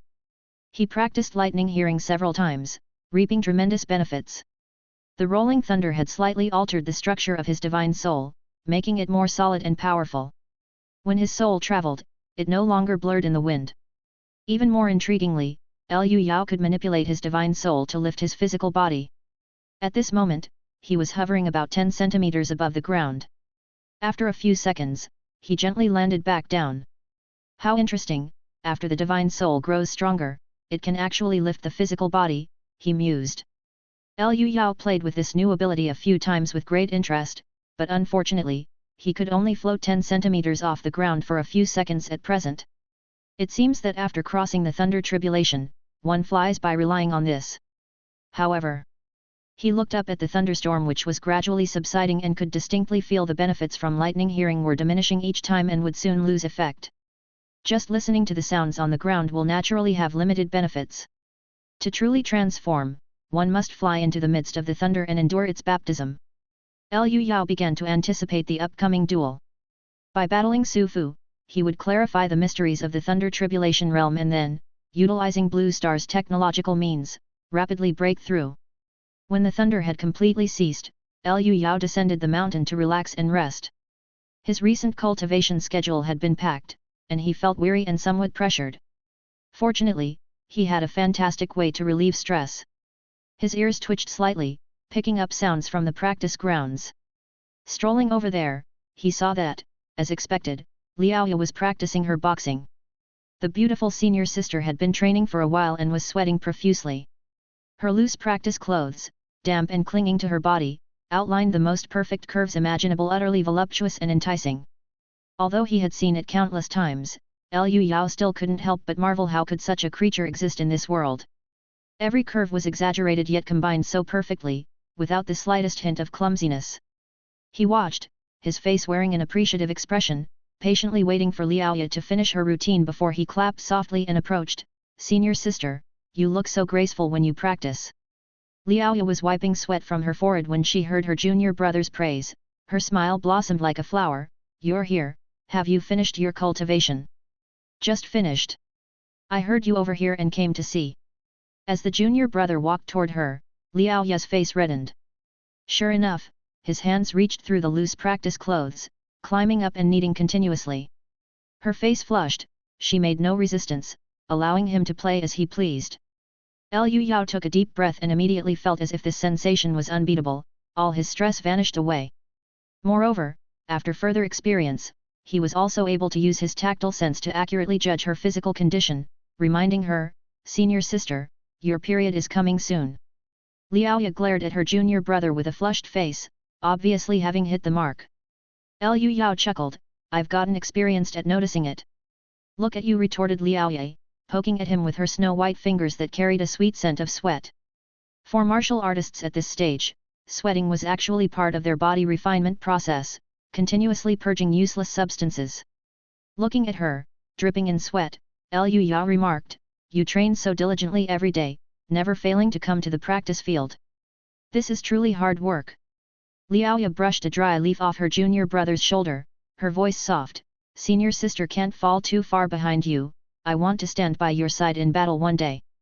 Her voice was gentle, her expression firm, but it didn't last long. Her junior brother's hand was becoming increasingly inappropriate, making her feel odd. Unable to resist, Liaoya struggled and scolded with feigned annoyance, "Stop it! Take your hand out!" Liu Yao withdrew his hand, laughing, "Then I want to see senior sister dance." Liaoya gave in with an expression that said, "I can't deal with you," as he picked her up sideways. The sect leader's senior disciple sister rested her head in the embrace of a close fellow sect member, and even before entering the room, the scent of orchid fragrance had already begun to waft through the air. As the Dragon Boat Festival approached, several high-ranking officials in the court grew restless. Although they were well aware that Liu Yao must have something to rely on, the battle at hand was of such great importance, it could be said to determine the overall situation of the world. If anything were to happen to Liu Yao, Izumo would inevitably set its sights on the Divine Land. Therefore, Zhang Wenda, as the leading official, took the Prime Minister to pay a visit. It was not for anything else but to seek a dose of reassurance. In nearly 5 months since becoming the Prime Minister, Zhang Wenda had become deeply immersed in his role. The new dynasty was thriving and united in purpose, offering him a perfect stage with no restraints on his ambition. In a lifetime, one seeks nothing but fame and fortune. Zhang Wenda, already a great Grand Master, was aspiring to leave a significant mark in history. Therefore, he actually disapproved of Liu Yao's risk-taking. Taking Pyongyang and preventing Izumo from invading the Divine Land by land was already enough, so why provoke the Izumo Emperor? With 1,000 thoughts running through his mind, he soon met with Liu Yao. "How could I trouble 2 great Grand Masters to visit in person? It is my fault," Liu Yao said. With one glance, Zhang Wenda could see that this young man was elegant and poised, possessing a rare tranquility before a great battle. Knowing his temperament, Zhang Wenda skipped the pleasantries, bowed, and spoke directly, "My lord, with the Dragon Boat Festival upon us, the whole court is anxious. You must be cautious and ensure that nothing goes awry." The Prime Minister also spoke, "Your steadiness in challenging the Izumo Emperor must surely have been calculated. However, the Emperor's strength is unfathomable and he is extremely shrewd, you really need to be cautious." Liu Yao laughed and said, "You're no strangers, so I'll speak frankly, we have no chance of victory in this battle." At these words, Zhang Wenda's expression changed, and his heart tightened. The Prime Minister, however, showed no extreme reaction and listened patiently. Liu Yao continued, "I need to undergo the Crossing Thunder Tribulation and seek through real combat a reference from this Emperor. You too can rest assured that I cannot win this battle, but I also most certainly will not lose." This statement was laden with information. Zhang Wenda was first shocked. "You're going to undergo Thunder Tribulation? Wasn't your divine manifestation just last year? Is advancing in spirit refinement that easy?" Then it dawned on him, the Izumo Emperor is in the Thunder Tribulation realm? I thought he was only at the divine manifestation level. He did not know the Emperor was Su Fu, and under a series of shocks, he actually lost his composure. The Prime Minister, aware of this, was not surprised and expressed understanding of Liu Yao's plan. To break through, indeed, requires a reference. I wish you a smooth journey. Thank you for your auspicious words, Prime Minister, Liu Yao replied with a fist salute and a smile. Once I make my breakthrough, I'll definitely resolve the hidden issue within you. There's no need to trouble yourself with this, I have no regrets in this life, the Prime Minister answered. After a few words of casual conversation, the Prime Minister stood and said, "Then you focus on preparing, and we will not disturb you further." With that, he was about to leave with Zhang Wenda, who was still in shock. "Then I shan't keep you," Liu Yao said. "By the way, here are some elixirs for cultivation, intended as rewards for the soldiers going off to war in a few days. You might want to try them and decide on a distribution plan." He handed over 2 jars of the 10 complete immortal pill to the 2 of them. After descending the mountain, Zhang Wenda had regained his composure, but a fire was burning inside him. Thunder Tribulation Realm. It is actually the Thunder Tribulation Realm. The leap in strength from spirit refinement to Thunder Tribulation is significant but secondary, this is an extremely important producer.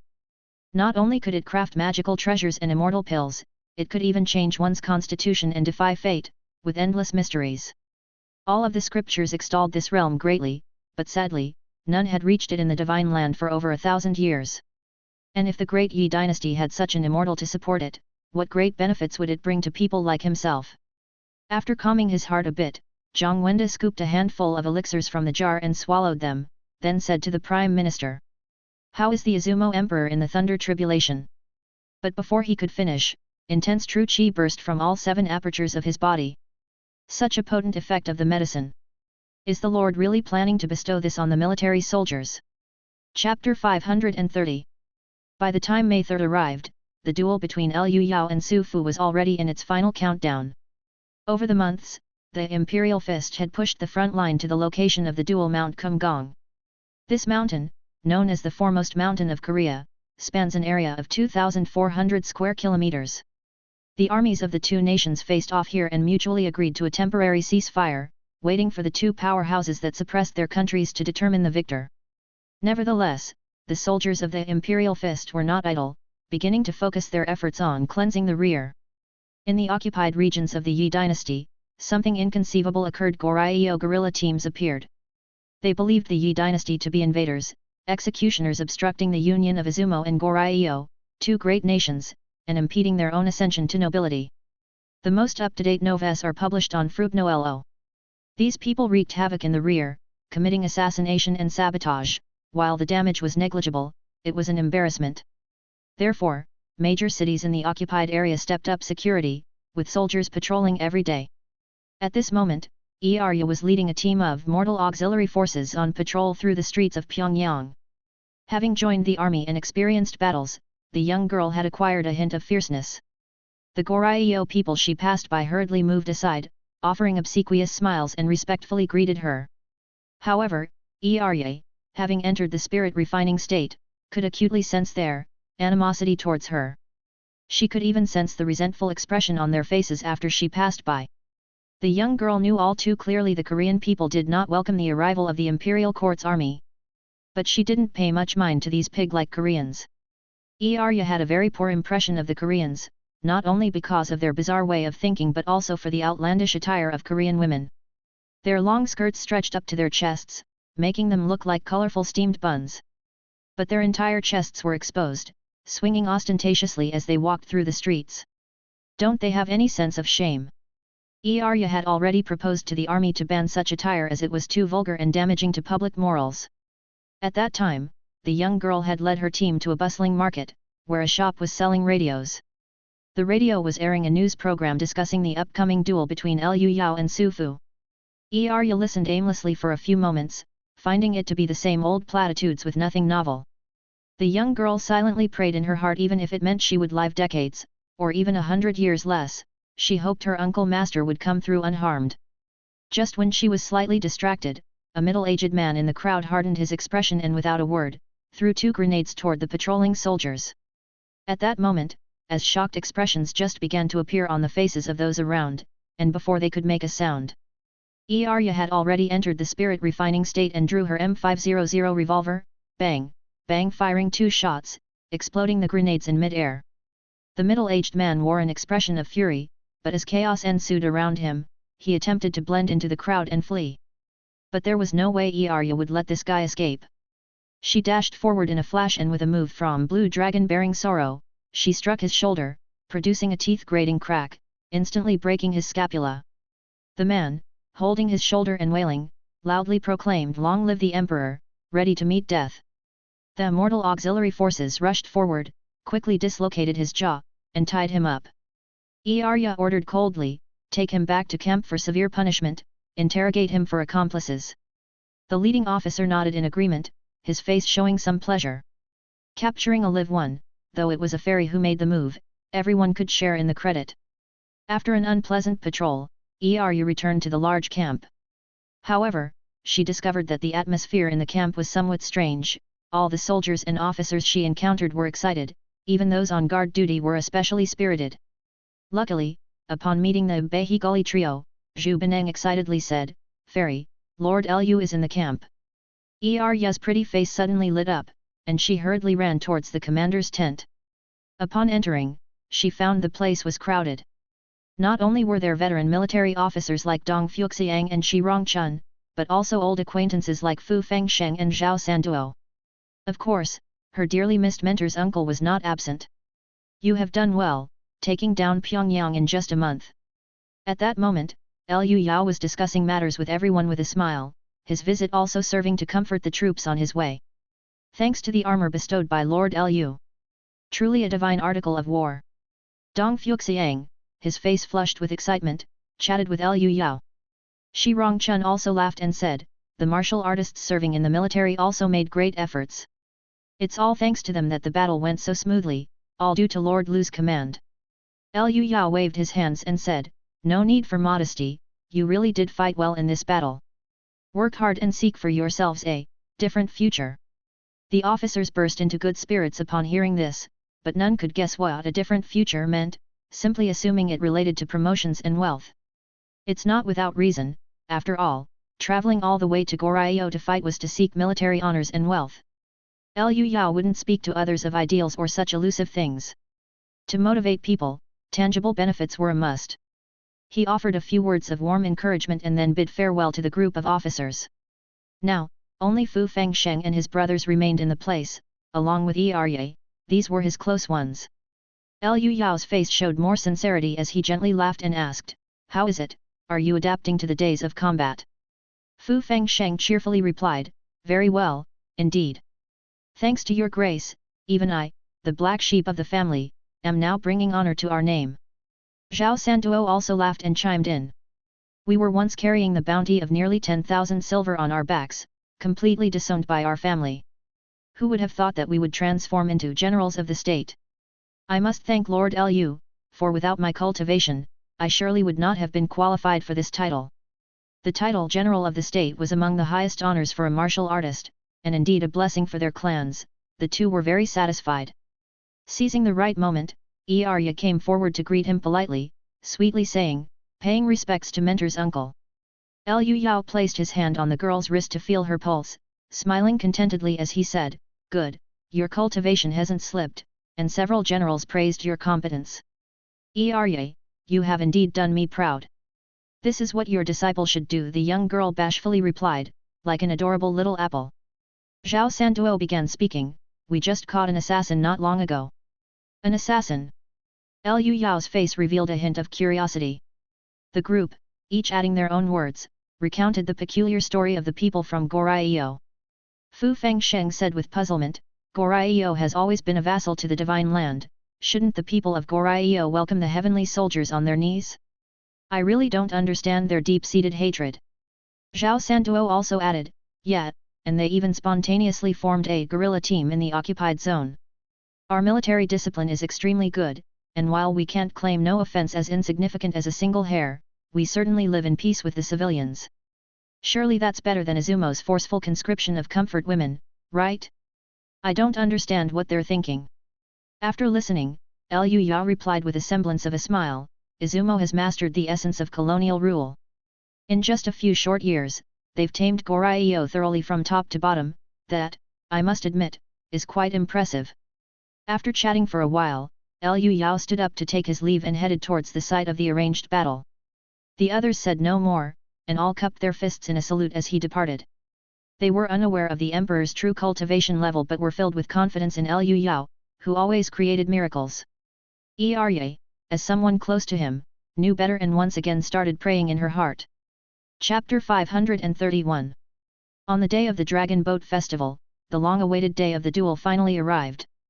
The location of the duel, Mount Kumgong, situated in the northern section of the Mount Taibei range, still had some ice and snow that had not yet melted away. Mountains' peaks, 10 kilometers apart, were already crowded with spectators. The senior military leaders and accompanying martial experts who were part of the campaign had mostly arrived, including Yu Yanmei, Bai Jingting, and Yun Qinglan. To guard against any sabotage from the Izumo people, everyone explored the surroundings daily, with Yu Yanmei even patrolling the skies on Pingan every day. Such precautions were just in case, after all, both duelists were spirit refinement experts, making ambush and sneak attacks somewhat difficult. At this moment, the crowd was solemn, knowing that Liu Yao was about to duel the renowned Izumo emperor. This was a man who, by his own power, had raised Izumo to the ranks of the great powers. His strength and temperament hardly needed mentioning, and with the devout worship of the nationals for over 1,000 years, his power was unfathomably deep. The atmosphere was tense and suppressed when suddenly, a metallic crack of metal breaking echoed. It turned out that Yu Yanmei had taken out a gold coin and bitten off a large chunk. Everyone glanced sideways, but seeing her leisurely eating gold, they must have great confidence in the true lord. Privately, they all felt somewhat relieved. Little did they know, Yu Yanmei was also very nervous, which is why she exhibited such unusual behavior, praying fervently for her man in her heart. Just then, 20 kilometers to the south, in the sky above the Izumo side, several hot air balloon-like airships suddenly appeared, each bearing the flag of Einheit. Someone said, they're military observers from the great powers, this battle truly captures the attention of the world. Riding those things to watch the battle from above, those folks really know how to enjoy themselves. Just the occasion to let them witness the prowess of our true lord. Little did they know, the Izumo side also wanted to use this event to flex their power. In less than a month, having lost most of Goryeo, Izumo's international reputation had plummeted. The islands recently occupied in the southeast became unstable, and it was a dire time to assert their might. On the airship that was being pointed at and discussed, a group of blonde-haired, blue-eyed foreigners stood waiting on board. They were the so-called military observers, who now were chatting with an air of arrogance. The duel between two barbarian chieftains, I wonder who will claim the final victory. Who knows? The cultivation system of the Far East is totally different from ours, but it should be quite interesting. At this time, a scientist fiddling with a strange device looked up and said. On the surface, the Izumo Emperor appears to have a greater chance of winning. However, his opponent has dared to challenge him and must be well prepared. This man was an Einheit scientist Watt, the inventor of radar. The other foreigners respectfully said, Sir Watt, we wish you the best of success with your new radar experiment. Thank you for your blessings. Watt patted the device next to him, his face filled with anticipation. He was looking to invent a radar specifically for detecting powerful beings, so that they no longer had to fear the sudden strikes and assassination tactics of super-strong enemies. This would change the way wars were fought, earning a place in history. Just then, one foreigner's pupils suddenly turned red. They are here. The peaks of Mount Kumgang stood ruggedly with countless strange and precipitous rocks, presenting a scene of majestic danger. On two mountain tops in the center, unknown to others, two figures had appeared, one of whom was Liu Yao. The other, dressed in a crisp military uniform with a gold mask that left his mouth uncovered, was Su Fu. The two sized each other up, and Liu Yao was the first to initiate a mental message. Su Fu, we've known each other through divine communion for so long, and this is our first meeting. Seeing his opponent use mental messaging, Su Fu did not want to reveal too much either, and chose to respond in kind. It's been a while, otherworld visitor. Had you hidden yourself away in the divine land, I would have had no way to deal with you. But you have sought your own death by coming to my doorstep. Liu Yao deliberately provoked. It's not certain yet who is on the path to their own demise.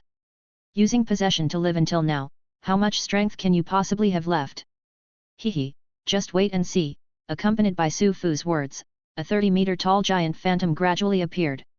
It was a humanoid figure wearing feathered attire, with huge and conspicuous claws and wings. Clearly, it was a Tengu. Su Fu, your astral projection is a bit small.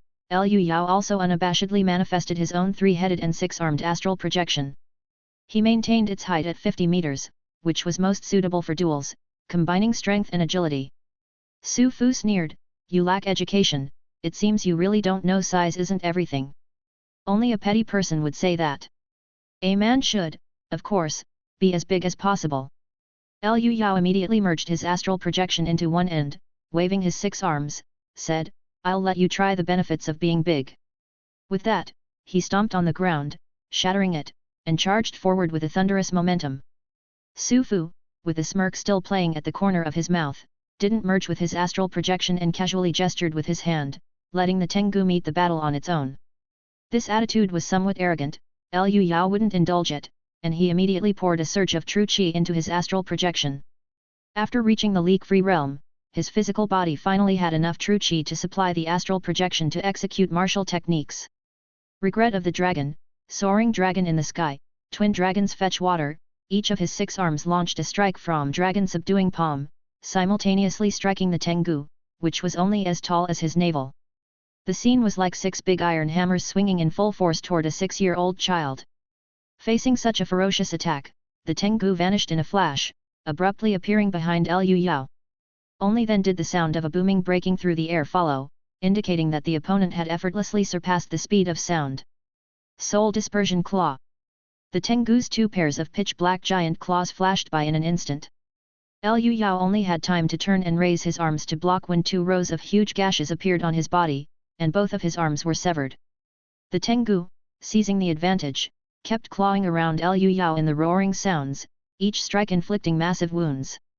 At the critical moment, a high-pitched roar of a dragon suddenly erupted. The roar was filled with an uplifting willpower and a powerful rejection of the invader. It was Liu Yao summoning the willpower golden dragon. The Tengu's figure paused for a moment, and Liu Yao took the opportunity to deliver a fierce regret of the dragon to its head. A thunderous blast like an explosion in clear skies followed, the leftover force of the palm strike scouring 2 feet into the ground, and the Tengu was flung back, bouncing 3 times on the ground like a skipping stone. After smashing 3 big pits, it spread its wings and hovered motionless in mid-air. It could fly. With a massive influx of willpower, the wounds on Liu Yao's body also rapidly healed. He stared at his palm that had touched the enemy, as if in contemplation. The spectators wore various expressions, but none of them said anything. It was only the beginning of their skirmish. Su Fu smiled, otherworld visitor, it seems being simply large isn't very useful. With a thought from Liu Yao, the golden dragon clung to his body, turning into roaring dragon-shaped flames, as he yelled, come again. Despite seeing his opponent receive massive augmentation, Su Fu remained unmoved. Hehe, are we getting serious now? Accompanied by a subtle wave of fluctuations, his body also rose into the air and began to drift mid-air. Upon witnessing this scene, knowledgeable onlookers could not help but exclaim. Being able to fly on one's own power, there has been only one realm throughout history, both foreign and domestic: Thunder Tribulation. The Azumo Emperor was actually in the Thunder Tribulation realm, having experienced the thunder baptism. But how is that possible? To add to the confusion, Su Fu even took out an Izumo coin. He flipped the coin bearing his own likeness, saying nonchalantly, "Simple physical damage is just child's play, but next, I'll need to get a bit more serious. Otherworld visitor, this Dao art is called Primordial Magnetic Divine Thunder." With that said, his fingers were instantly covered with a strong electromagnetic field, and amidst the faint blue electrical arcs, he flicked the coin at 3 times the speed of sound. Chapter 532. Electromagnetic Cannon, it is, with its so-called Primordial Magnetic Divine Thunder. Liu Yao chided in his mind while entering the spirit refining state to dodge. The coin's speed was only thrice the speed of sound, roughly the same as a rifle bullet, and not difficult to evade when prepared. While dodging, Liu Yao also paid close attention to the force attached to it, catching a glimpse into the mysteries of the Thunder Tribulation realm. This tiny coin contains astonishing true chi and mind force, compressed to the extreme. Just as he was formulating thoughts, the coin, mid-flight, suddenly flickered with a pale blue electric light and its speed surged to 7 times the speed of sound, unmistakably electromagnetic secondary acceleration. With a roaring thunderous boom, the coin disappeared into thin air. The true chi within it, due to friction with the air, ionized it with intense heat, while also creating a high-pressure explosion wave. Indeed, this clamor is like thunder from a clear sky, no wonder it's called Primordial Magnetic Divine Thunder. In Liu Yao's field of view appeared a red pillar of light wrapped in electrical arcs, thundering down, its mere shockwaves effortlessly trenching the ground. One could only imagine its massive power. Fortunately, he was blessed by the willpower Golden Dragon's state.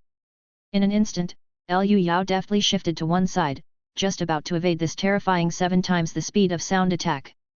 But the Primordial Magnetic Divine Thunder, still under Su Fu's control, miraculously adjusted its trajectory in a split second, shattering Liu Yao's arm and then whistling through the air to hit a mountain 5 kilometers away. A small mushroom cloud rose amidst a booming sound as the mountaintop collapsed, countless stones hurtling skyward. Liu Yao glanced at his wound with burn marks, noting that the Primordial Magnetic Divine Thunder not only contained massive kinetic energy but also a high temperature capable of boiling steel. Mind force, true chi, and physics fused together to create an unbelievable transformation. The onlookers turned pale with shock, exclaiming continuously. Liu Yao's friends and relatives looked especially grim, while Izumo's side was ecstatic, their admiration reaching its peak. Commander Hayashi Senjuro's excited face turned red, the Emperor's mighty power is unstoppable. The others also shouted excitedly, kill the strongest of the Yi dynasty. Seize the opportunity to annex the divine land. It should be conquering the world, to be correct. Excitement also filled the airship as the scientist Watt instantly calculated. Terrifying. This tiny coin carries 80 megajoules of kinetic energy. That's more powerful than a 16-inch battleship cannon. Send a telegram to our homeland immediately, this Izumo Emperor is a demigod who has undergone thunder baptism. How did he achieve this? There have been no demigods for 1,000 years. Quiet down, let's continue watching. Witnessing such divine technique, even as an adversary, Liu Yao couldn't help but admire, a fine primordial magnetic divine thunder, impressive. He then deliberated on Su Fu's mind force fluctuations, comparing the differences between them. And in the time it took for these few words, a massive amount of wish power was poured in regardless of loss, and his severed arm, as if redrawn by an invisible brush, reappeared. Such a swift recovery that showed no signs of injury displayed Liu Yao's exquisite control over his body and divine soul. Seeing this, Su Fu revealed a strong desire, like a gourmet beholding a feast. Visitor from the other world, you are powerful. Far exceeding the strength expected of this realm. Liu Yao smiled and said, that look on your face, are you thinking of possessing me? Licking his lips, Su Fu couldn't hide his greed even behind his mask. That's right. I had this intention from the beginning, and now I'm even more convinced of this idea. Liu Yao gestured with his hand and the pipa charm appeared out of thin air, growing as it caught the wind, then let's see what you've got. Melodious lute, Su Fu revealed a trace of nostalgia, truly memorable, it seems you've met Liu Sheng. Liu Yao's expression shifted, no longer in a hurry to make a move, and said leisurely. Liu Sheng had a rough time because of you, and even in death, he did not forget to remind the ancestral dragon to be wary of you. Speaking of which, did you bring that thing down from the heavens? Yes, it was me. Su Fu spread his arms, intoxicated, and declared. Traveling through numerous worlds, using them as nourishment, this is the pursuit that we cultivators should follow. Just as Liu Yao was about to probe further, Su Fu lost interest in talking and took out 3 coins, saying, "Once I've taken over your body, we'll naturally share memories." With that, he spread his fingers and blue electrical arcs crackled. The 3 coins, with their intense whistling sounds, were fired with electromagnetic secondary acceleration right above Liu Yao's head just as from the sky. Liu Yao hurriedly played the melodious lute. With the crisp and resonant string notes echoing through heaven and earth, invisible blades flew out to meet the primordial magnetic divine thunder. The 2 forces collided midair, and the usually invincible lute note blades were now as fragile as glass against steel, shattering upon contact. Fortunately, Liu Yao was not short on willpower. His fingers flicked into afterimages as they plucked the strings, sending out continuous, wave-like blades that eventually shattered the 3 primordial magnetic divine thunders at the last moment. In the earth-shaking explosion, a small mushroom cloud rose into the sky. Liu Yao was engulfed by the shockwave and the blaze. The dust and debris from the blast swept over the spectators 10 kilometers away. After the dust had settled, one could see that Liu Yao had been battered, riddled with holes all over him. The disparity in their cultivation levels was clear. Under normal circumstances, Liu Yao was no match for Su Fu. But he carried countless magical treasures, all filled with the abundant Yan Huang willpower. Under the relentless expenditure, he recovered as good as new within a few breaths. This was also one of Liu Yao's sources of confidence, waging a war of attrition using the abundant willpower provided by Blue Star. Su Fu's expression changed slightly. "It seems you've prepared a lot of willpower in advance. I want to see how long you can last." With that, he again unleashed 3 primordial magnetic divine thunders with a sudden strike. Not just that, the Tengu also swooped in instantly with a trajectory that tore through the air. This combined attack was clearly serious business. Liu Yao played the lute with the left side of his head, blocking the primordial magnetic divine thunder. With the right 2 heads, boosted by the powerful willpower Golden Dragon, he engaged in close combat with martial techniques. Just as the Tengu's claw penetrated his chest, Liu Yao also struck the opponent's face with 2 dragon-subduing palm strikes, and the primordial magnetic divine thunder was detonated again. The familiar, intense explosions swept across the entire arena. Su Fu, seizing the advantage, flicked his fingers, and another 3 coins transformed into primordial magnetic divine thunders. In an instant, the roaring blasts merged into one continuous clamor. Mountains trembled, shockwaves lifted up all kinds of debris into the sky, shrouding the battlefield, blurring vision. Aboard the airship, Scientist Watt showed an incredulous look. The energy released from just a few coins is comparable to a Nelson-class battleship with all its main guns firing in unison. Are these really humans? The other Westerners also looked disturbed. Their sense of superiority vanished completely. Su Fu was so powerful, and the person battling him must not be far behind. After the dust had settled, Liu Yao stood on the overturned earth, looking worse for wear. There wasn't a single spot on his body that was intact, missing 3 of his 6 arms, 2 of his 3 heads, and a gaping hole through his chest. In such a dire state, he appeared to be at the mercy of his opponent's assault, but the injuries on his body were rapidly healing at a visible rate, and missing parts were being redrawn. At the same time, he was extraordinarily exhilarated. I see it now. Su Fu's divine soul, mind, and even thoughts are completely different from mine. He's like steel that has been tempered by a press, unimaginably dense and compact. Compared to him, I'm like a piece of wood. A battle later, Liu Yao had caught a glimpse of the mysteries of the Thunder Tribulation realm, comparing it with his own condition as a guide for the road ahead. Chapter 533. Liu Yao's spiritual heart had been badly damaged multiple times, which would have normally dissipated several times over, yet he continued to bounce back with vigor. Su Fu's smile had faded from the corner of his mouth as he subtly moved his hand behind his back to hide his trembling fingers. After all, he wasn't at his prime, and the 10 primordial magnetic divine thunders had taken a significant toll on him. At the same time, Su Fu was puzzled by a rough estimate. His opponent must have exhausted over 100 million units of prayer power. The abundance could be explained, but since prayer power was toxic, repeatedly calling upon such a vast amount should have driven the person mad.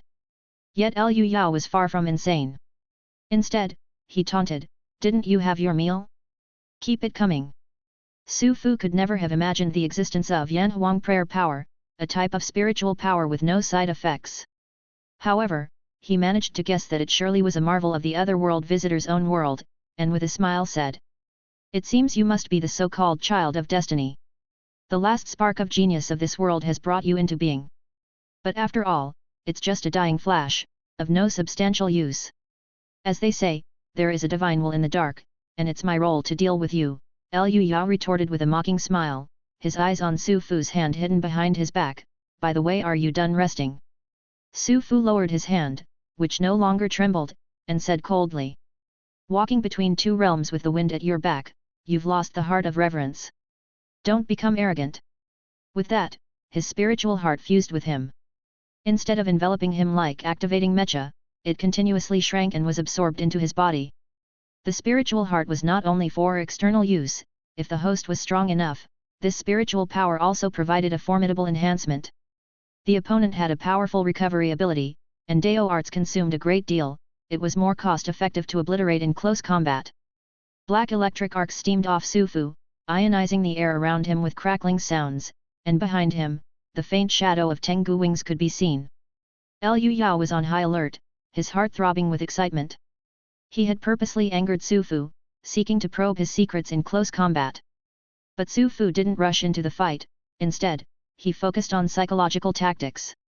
"If I'm not mistaken, you came to this world through that ornament with an eye in the middle of a triangle. That item originally belonged to me. It has many clever uses, but its main purpose is to provide a beacon." Su Fu pointed to the second sun in the sky and sneered. "Its appearance in your world signifies that it's been marked. Before long, your homeland, the people you love, and everything you cherish will become nourishment for the gods. As for you, if you're lucky, you might escape, only to drift alone in the starry sea until the end of your life." After babbling on, Liu Yao responded with a mocking yet elegant smile, "Is heavenly tribulation realm only adept at chatter?" Su Fu also smiled, "Well said. To us, words are the weakest weapon."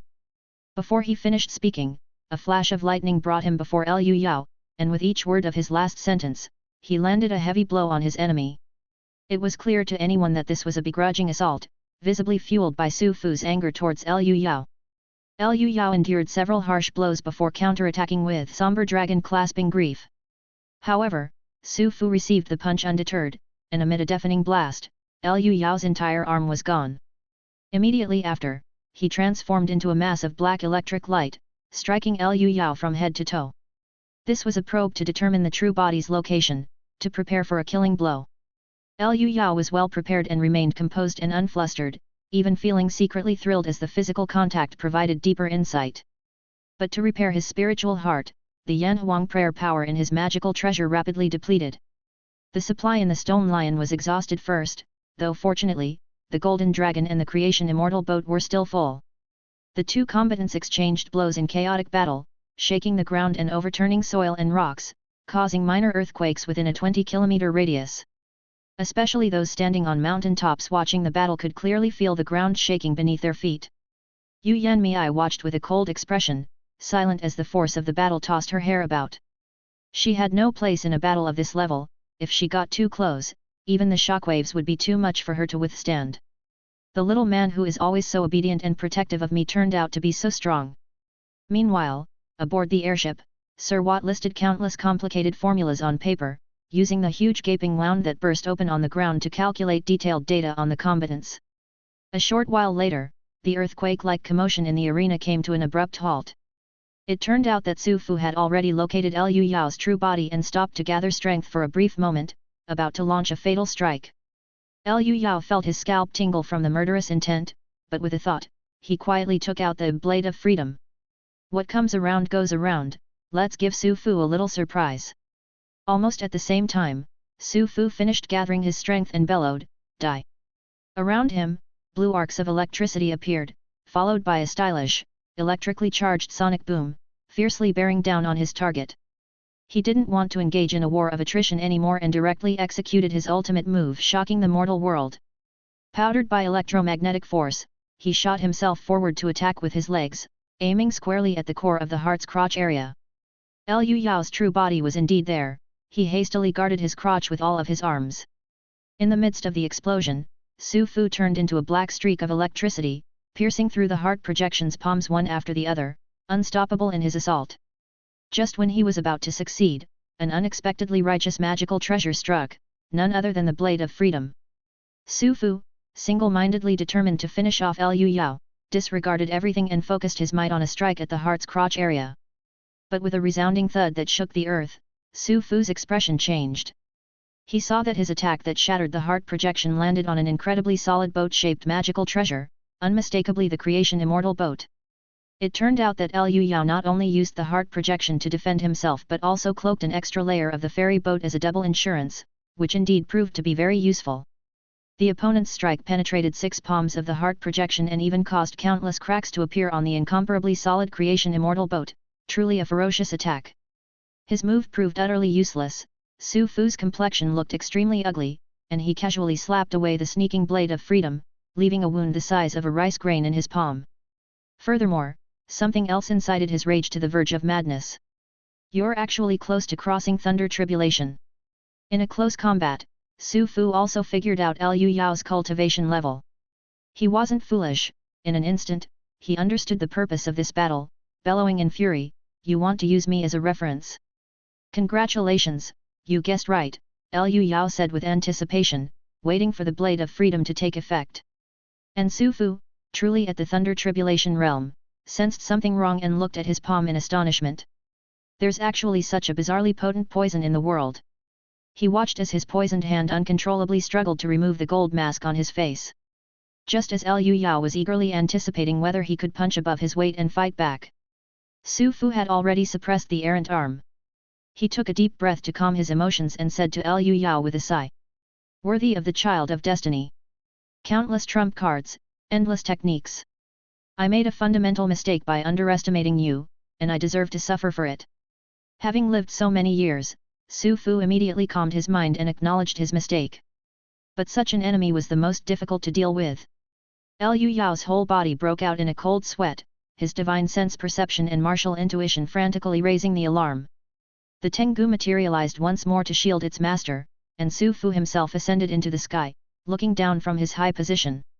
"Otherworld visitor, since you wish to pry into the mysteries of the Thunder Tribulation realm, I have a technique, Great 5 Elements Extinction Divine Light, for you to appreciate." Having said this, Su Fu aimed his injured left hand at Liu Yao. And on the airship, Watt suddenly shouted, "Hurry! Climb higher!" Chapter 534. Su Fu pointed his injured hand at Liu Yao and, from his superior position, said, "Visitor from the other world, you do indeed have some skills. I am very curious if you can withstand the Dao arts of a sun god level Great 5 Elements Extinction Divine Light." As he spoke, Su Fu's forearm was wrapped in a pale blue electric light, and then it disintegrated at the elbow, coalescing into an orange-red substance. About the size of a walnut, this substance pulsed with a red-hot and dazzling light, obviously containing terrifying energy. Upon seeing this scene, the foreigners on the airship exclaimed in surprise, "This Izumo Emperor, he's actually using his own body as a material for casting spells." The scientist Watt watched intently, his gaze fixed on the center of the action. A cultivator at the golden body level maintains a slender human shape, yet can withstand a cannon head-on. Their bodies hold profound mysteries, and are not simply tough. A spell cast using this as a material must be extremely terrifying, as well as novel. Let's wait and see. In their eager anticipation of a good show, a dazzling crimson light suddenly burst from where Su Fu's arm had been severed. It was as if a mini-sun had appeared in the sky. Everyone's vision went white, and only those in the innate realm could barely make out the scene. Liu Yao saw a terrifying column of light shooting toward him from Su Fu, which from a distance looked like a high-pressure fire hose spraying an ant. Liu Yao muttered in discomfort, "It's really not easy to reap some benefits." He hid inside the creation immortal boat, while outside, a group of mind projections came together to meet the impact. The brilliant light poured down, and within a 10-kilometer radius, the mountains and rocks instantly turned scorchingly hot, then turned into a sticky substance, and finally melted into bubbling lava. From a distance, the area where Liu Yao was looked like snow hit by boiling water, immediately forming a deep pit. The Great 5 Elements Extinction Divine Light is indeed extremely terrifying.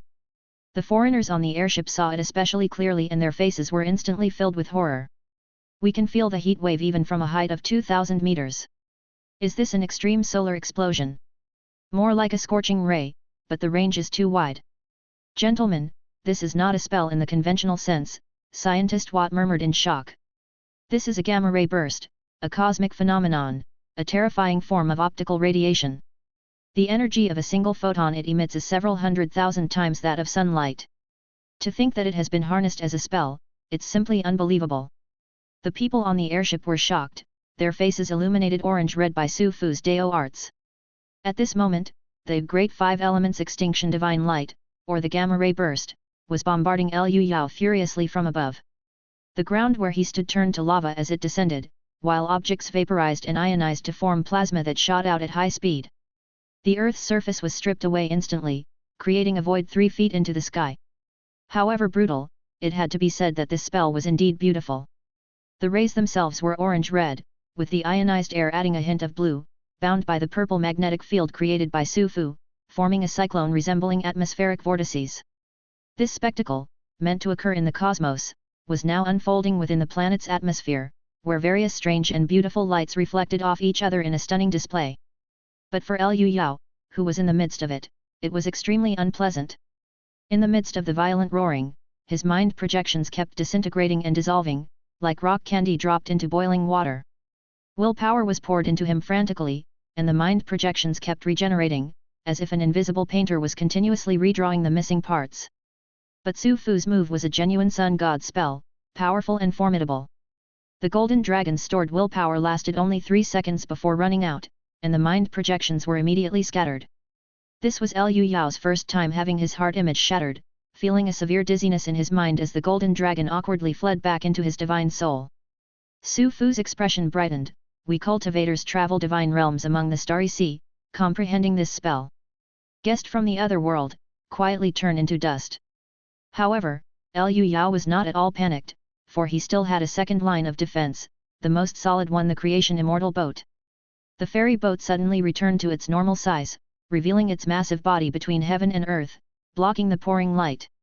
This treasure ship was a battleship bravely headed into national disaster, formed from the gathered willpower of Yan Huang. It was filled with an unyielding spirit of striving ceaselessly and a will of generous sacrifice and indomitable defense of the nation. Facing the terrifying pillar of light, it crackled all over, with numerous cracks spreading, but it stubbornly did not yield an inch. Su Fu said in amazement, another innate spiritual treasure. What kind of world do you come from? How can you have so many treasures? Then he ground his teeth and bellowed, break for me.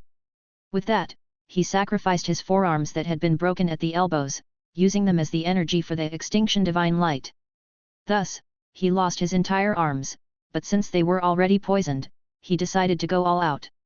With this reinforcement, the column of light became thicker and stronger, striking fiercely. In an instant, the heavens and the earth changed color, the whole Mount Kumgong shook violently, with roaring waves engulfing the world in plasma smoke.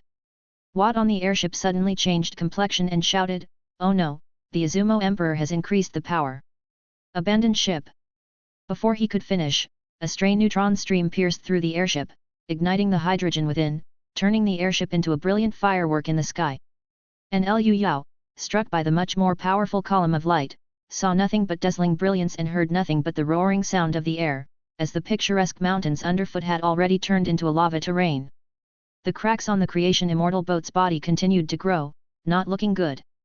But even in such adversity, it drew the Yan Huang willpower from within, exuding a majestic momentum of righteousness and fearlessness, refusing to retreat an inch. Just like that sea battle from years ago, where despite clearly having no hope of winning, they still vowed to fight to the death and attain martyrdom. Just then, unexpectedly, the willpower golden dragon resonated with the ferry boat. The golden dragon flew out on its own and wrapped around the ferry boat, instantly fusing into one. The bow of the creation immortal boat had an imposing new dragon-shaped ram. All this happened so fast, in the blink of an eye. While Liu Yao was still stunned, the creation dragon boat actually pushed back against the extinction divine light. In that moment, all the insights Su Fu had observed and learned flashed through Liu Yao's mind. Liu Yao, blessed with a sharp wit, steered the bow of the creation immortal boat towards Su Fu. Shoot me too. The moment the creation immortal boat was born, it had shown its offensive capabilities. Limited by Liu Yao's cultivation at the time, he could not use them, but now at last, he could unleash its power. The dragon-shaped ram of the ferry boat suddenly lit up, gathering a light orb directly in front and then firing a thick blue particle beam, colliding with the extinction divine light. The two pillars of light squeezed into a radiant light pie with a circumference of 1 kilometer in midair, constantly ionizing and crackling as they decomposed the air. At the same time, the air heated and expanded rapidly, forming shockwaves that swept the world. The crowd watching the battle retreated over and over, barely maintaining their footing, shocked by the disaster-like sight. The two pillars of light ceased fire after 5 seconds, filling the area with dust, tinting the atmosphere a strange pale yellow, and the air was filled with a peculiar scorched smell, the scent of ozone. As the dust settled, the figures of Su Fu and Liu Yao were revealed, both looking distressed, seemingly unable to continue fighting. Both sides' backup teams quickly rushed forward, ready to protect their own master or, depending on the situation, join the melee. Chapter 535. At this moment, neither of them were in good shape. For Su Fu, losing an arm was a minor issue. The biggest problem now was the excessive consumption had led to his inability to suppress his body's original consciousness, and his hand kept trying to touch the mask as if on its own accord. As for Liu Yao, he was nearly at his wit's end. Today, he had taken the war of attrition strategy to its extreme. Now he was down to only the pipa and the blade of freedom. Especially that last laser barrage, which looked impressive but had actually drained all of his remaining willpower. Although in poor condition, neither of them let it show on their faces, each wearing an elegant and composed smile as they said, "Otherworld visitor, I've developed a great interest in your world and would very much like to visit it myself." "Back to sweet talking, I see. It seems you've run out of tricks." As the two exchanged verbal jabs, their respective backup teams cautiously approached. Confusion was written on the faces of both sides. Who had won? Liu Yao had been beaten from start to finish, which logically meant he should be the loser. But he seemed fine now, while Su Fu looked a bit worse for wear. The leader from the Izumo side was Commander Hayashi Senjuro, his face changing like the weather, tightly gripping the cruciform spear in his hand. Yu Yanmei led the way for the Yi dynasty side, drawing the divine sword Tai, her aura surging with a fighting spirit. The others were no less courageous. Dong Fuxiang, Shi Rongchun, Fu Fangsheng and others had their morale high. Bai Jingting and Yun Qinglin each locked onto an opponent of the same realm, ready to strike at any moment. Even Sui Er was unperturbed, her pretty face cold as frost. In comparison, although the Izumo side looked fierce, they were far from being as united as this group. In the midst of the tense standoff, Liu Yao and Su Fu both signaled their forces to back down simultaneously. Of course, both wanted to eliminate the other once and for all, but couldn't be sure of the opponent's current state, and to fight rashly could lead to unpredictable consequences. Liu Yao absolutely did not want his close allies harmed, and Su Fu was also eager to deal with his abnormal state, so they both ceased hostilities by mutual consent. The two stared coldly at each other, leading their respective followers away slowly. There was no need for tough talk like ordinary people did, as there was no point. They both knew well that neither would spare the other and what lay ahead would be a matter of life and death. This great battle thus came to an end, leaving behind Mount Kumgong, whose landscape had been changed forever. The area had once been known for its breathtaking beauty and steep terrain, but now, that beauty was unlikely to be associated with it again. Once the lava solidified, the place turned dark and dreary, looking like the surface of an alien planet from a distance. In Pyongyang, at dawn, Liu Yao had a good sleep and had mostly recovered. He stood up, stretched lazily, and made a sound like twisting and pulling steel. Mission accomplished beyond expectations. Liu Yao was in high spirits, not only having fully glimpsed the secrets of the Thunder Tribulation realm but also further liberating the Creation Immortal Boat and the Willpower Golden Dragon. The price he paid was merely 2 billion units of Yanhuang willpower, barely worth mentioning. This was because only Liu Yao had the confidence to say so. The total population of the other world at the moment was only 2.6 billion, not to mention the Yanhuang willpower without a single side effect. For such an astronomical amount of willpower, Liu Yao needed only to return home to easily obtain it. Now, according to the plan, he intended to go back and use Blue Star's technology to cross the heavenly tribulation. However, this task was not as simple as he anticipated. After fighting against Su Fu, Liu Yao had gained a deep understanding of the Thunder Tribulation realm. The previous idea of using high-voltage electricity for cultivation was probably impractical. The essence of crossing Thunder Tribulation was not merely enduring lightning but using the life and death forces contained within the thunder to forge and temper the divine soul. Things don't always go as one wishes. What are you feeling sentimental about? Liu Yao had just heaved a sigh when someone interrupted him. It was Yu Yanmei coming to see him. I'm reflecting on life, always full of uncertainties. Having such leisure thoughts, it seems you're all right now. Yu Yanmei raised her hand and checked. Her darling man had indeed almost fully recovered. She subconsciously breathed a sigh of relief. Afterward, her beautiful eyes stared at him with a gleam. Liu Zizi, you actually managed to fight Su Fu to a standstill. How did you withstand that last spell? The bombardment of the gamma ray burst was like a natural disaster, leaving all who witnessed it deeply shocked. Liu Yao said with a smile, I was thinking about your health, gritted my teeth and persisted through it. A deliberate tease, and in return, he got a roll of the eyes. Then, Liu Yao also raised his hand to probe Yu Yanmei's chest and said with surprise. Not bad at all, there's already a hint of indestructible will. It shouldn't take long before you enter the Jin Gold Body Realm. Yu Yanmei's body emitted the faint authority of the Golden Body Realm, a clear sign that she was about to break through, which could be described as incredibly rapid progress. This moon fairy only seemed somewhat overshadowed when she stood beside Liu Yao. Her achievements would make her a prodigy elsewhere. She spoke somewhat wistfully, watching your battle yesterday gave me a huge inspiration and a deeper understanding of the indestructible will, which led to this progress. Even his own woman had benefited. Liu Yao felt even more that this was a big win. Spirits are buoyant in happy times, and he cheerfully urged Yu Yanmei to walk. Are you trying to kill me? There's already so much gossip spreading. Liu Yao pursed his lips. You can't keep a fire under a paper. Did you want to keep it secret forever? Just ignore them. Elsewhere, Su Fu had exerted a great deal of effort and took 3 whole days to suppress the anomalies in his divine soul. Now, he finally had the energy to focus on regenerating his arm. From the void where his arm had been severed, slowly appeared bones, blood vessels, nerves, and other tissues, like a detailed anatomical diagram. At this rate, a new arm would grow back in just a few days. Witnessing this miraculous scene, Commander Hayashi Senjuro breathed a sigh of relief. It was good news that the Emperor's battle power was undamaged. He stepped forward and bellowed, Your Majesty, I will gather the army immediately and punish those who have disrespected you. Su Fu was about to speak, but his barely mobile new arm suddenly started moving uncontrollably toward the mask. Although easily suppressed, Su Fu's complexion turned sour in an instant. The psyche of intelligent beings is the most wondrous thing in the world. There is no perfect body snatching, no matter if it begins from infancy, huge risks remain. This risk, brought on by today's heavy toll, had fully emerged.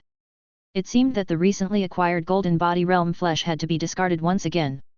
At this moment, Hayashi Senjuro noticed the Emperor hadn't spoken for a long while and was puzzled. The next second Su Fu looked up, his voice ice cold. Release the stuff from the preventive water supply troops, use the Yi Dynasty army for testing. Hayashi Senjuro's face shifted slightly, but, the tactical ghost is completely uncontrollable, it could lead to the extinction of all humans in Goryeo. It doesn't matter, it's just a peninsula, said Su Fu, his eyes flashed coldly and he spoke without expression. After a successful test, drop it directly onto the Divine Land's mainland. Hayashi-san, this must be done quickly.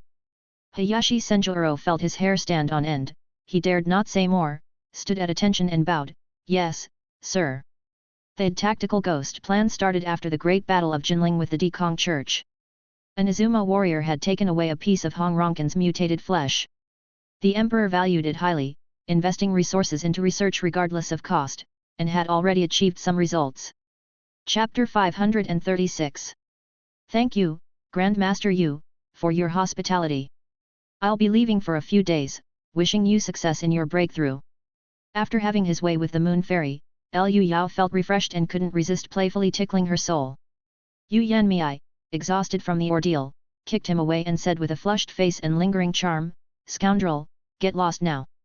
Liu Yao grabbed her foot, as white as jade, and while playing with it asked, Do you have enough gold? Previously hesitant to expose too much gold, he had given Yu Yanmei just enough at 3,000 taels. It's almost enough. If it's not, I'll just ask Pai Pei for more. Li Jinying brought the Empress Dowager's treasury with her, and there's some gold in there as well.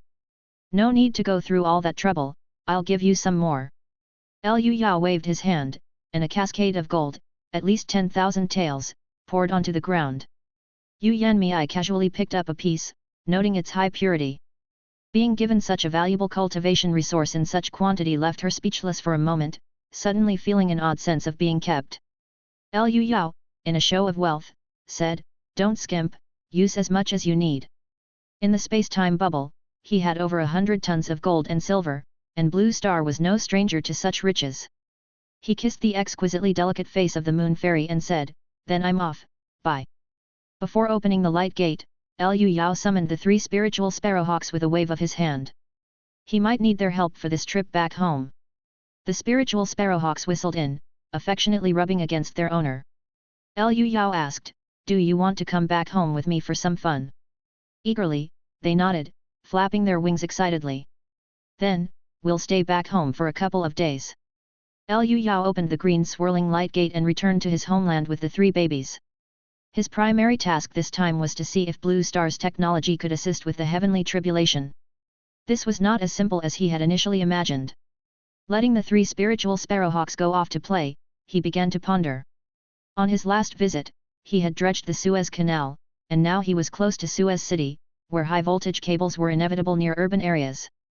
As it happened, he passed by a row of overhead cables and yanked one off to test immediately. Electric sparks crackled, as 500,000 volts of high-tension electricity shot through his body in an instant. But Liu Yao was unharmed. Whether it was his organs, muscles, or even his skin and hair, nothing was damaged.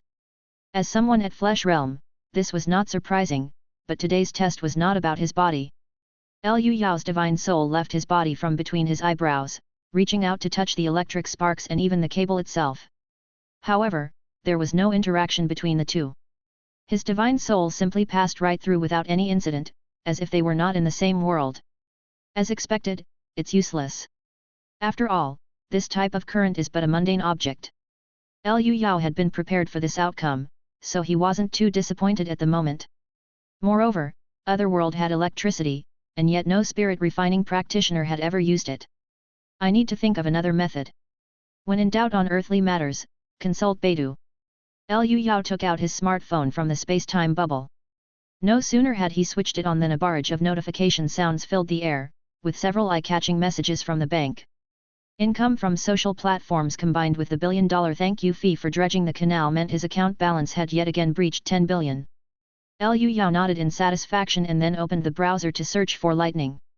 At the top were various game ads and some educational content about Lightning. Bored, Liu Yao scrolled down, prepared for a long search, but to his surprise, he quickly found something of interest. A news headline caught his eye: Science Academy of Xia Country makes major breakthrough in artificial lightning experiment. The news came with a video, which Liu Yao eagerly clicked to watch. In the video, a few scientists launched a small 1-meter-long rocket, similar to releasing a sky-piercing monkey. In just a few seconds, a bolt of red lightning struck precisely where it was meant to. The video narrator explained. In this experiment, the Science Academy of Xia Country has successfully directed lightning to a predetermined location, achieving a significant breakthrough. This provides critical support for the study of the lightning process and its mechanics, as well as the development and testing of new lightning detection technologies. After watching, Liu Yao's spirits soared. No need to break my back searching, what I need has come without effort. As shown in the video, the lightning from the sky is undoubtedly a natural force, and having it even slightly safer is exactly what I need. Liu Yao quickly called the 3 treasures back home. On his way back, Liu Yao contacted Wang Kuo-ei and proposed to buy a batch of the lightning summoning rockets. Wang Kuo-ei replied gently, "Mr. Liu Yao, please wait a moment, I will check the video." As he watched the video, he was also buying time for the think tank behind him. By this time, a group was already online, analyzing with fervor. A refined, elderly gentleman adjusted his glasses and said, "Lightning. I've recently been brushing up on many novels online, and it's a critical component of cultivation. Mr. Liu Yao, you're planning something big." There were scientists from related fields who said, "It's not a big deal, we can totally give it to him. But I propose we take this opportunity to obtain his hair." I object. This man is extremely cautious. This move is inappropriate and could harm the relationship between both parties. It's just hair, we've cooperated many times and have already established a basis for negotiation. This rare disagreement among the group continued for a while, but the ultimate secret of human evolution was right before their eyes, and they couldn't bear to wait. In the end, they decided to let Wang Kuei make a tentative inquiry. Mr. Liu Yao, the rocket matter is settled. You can come to the same warehouse in the suburbs of the capital as before. Thank you very much, I'll be right there, Liu Yao said. Liu Yao patted Ru Yi on the head and whispered, full speed ahead.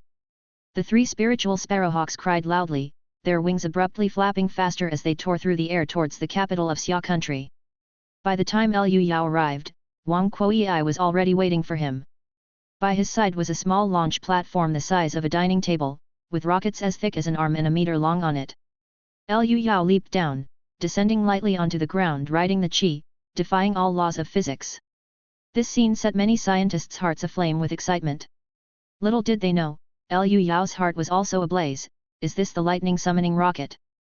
That's right, Wang Kuei introduced, this is the most advanced conductive lightning technology in the world. You see, the rocket is wrapped with special alloy copper wire at the bottom, which can direct lightning to a specified location. Excellent. Liu Yao was very pleased. How much? I'll buy it, and I might buy even more. Wang Kuei, who had been neither humble nor arrogant, became somewhat respectful. Mr. Liu, the Chinese Academy of Sciences is willing to give it to you for free. Liu Yao said with a half smile, nothing is more expensive than something free. What do you want in return? Wang Kuei went straight to the point, your hair, just a few strands, for the sake of all humanity. Before the other could finish, Liu Yao flicked his hand and a small tuft of his own hair was pinched between his fingers. He had already studied his own body many times using craft the subtlety, and although it was exceptionally tough, it was just a protein structure. Many creatures in nature were even more miraculous. Especially since he had dispelled the true qi from his hair, therefore, there was nothing mystical about it. To think that this could help uncover anything was wishful thinking, they would be better off developing things like spider silk. But Wang Kuei's eyes sparkled, his hand extended excitedly, trembling as he went to receive it. Halfway through he remembered and pulled out a storage bottle from his pocket. However, Liu Yao did not hand it to him but instead said something astonishing in the next second, by the way, are nuclear bombs for sale. Spoken softly and gently, yet it was like a thunderclap on a clear day. Wang Kuei could no longer keep his composure, and his think tank erupted into discord. All the big toys, food, even machine guns and missiles that Liu Yao had bought previously didn't really matter. At worst, it was a circumstance of arms trafficking by warlords in conflict zones. But a nuclear bomb was different. It concerned the very survival of humanity. It must not fall into anyone's hands. As the atmosphere grew incredibly tense, Liu Yao suddenly handed the hair to Wang Kuei, casually saying, just kidding. Wang Kuei was soaked in sweat, unsure of how to smooth over the situation. Liu Yao said casually, I care more about the peace and harmony of this beautiful planet than anyone else, I hope you don't misuse this hair. With that, he beckoned, and the three spiritual sparrowhawks came forward to grab the lightning summoning rockets and flew up into the high sky. Chapter 537. Although he failed to buy a nuclear bomb, Liu Yao wasn't much disappointed. He knew that with a higher realm, he would naturally possess power not inferior to nuclear weapons. Head over to that cluster of rain clouds ahead. This time, Liu Yao issued instructions while riding on Pinguin. The three spiritual sparrowhawks flew towards the distant thick dark clouds. It was August on Blue Star, and the weather around the capital was exceptionally humid and hot, an obvious sign that rain was coming. Liu Yao set up the launch platform. It sounded high-end, but it was actually just a metal frame with a sky-piercing monkey on it, and a copper wire tied to its rear end. Soon, the sky-piercing monkey would fly into the dark clouds and attract a thunderbolt to follow the copper wire down. It seemed simple, yet it was all high technology, not to mention tracking electrically charged particles. Simply calculating the changes in the rocket's velocity was something few countries could achieve. Once everything was ready, Liu Yao instructed the three spiritual sparrowhawks, you three protect me during my practice. If anything unexpected happens, take me and hide in a concealed location. The sparrowhawks nodded, almost as if they understood human nature. This was Liu Yao's primary reason for bringing them back.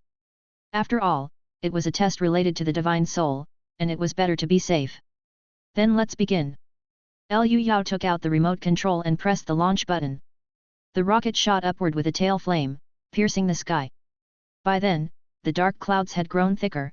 Amidst the rumbling, thunder and lightning surged, and the rocket attracted a thunderbolt at just 500 meters altitude. The thunderbolt immediately conducted down to the ground through the alloy copper wire.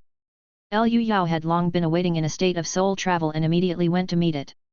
A red bolt of lightning zigzagged through the air, striking directly above his divine soul. This natural thunderbolt was utterly different from mundane electricity, with no intention of sparing Liu Yao.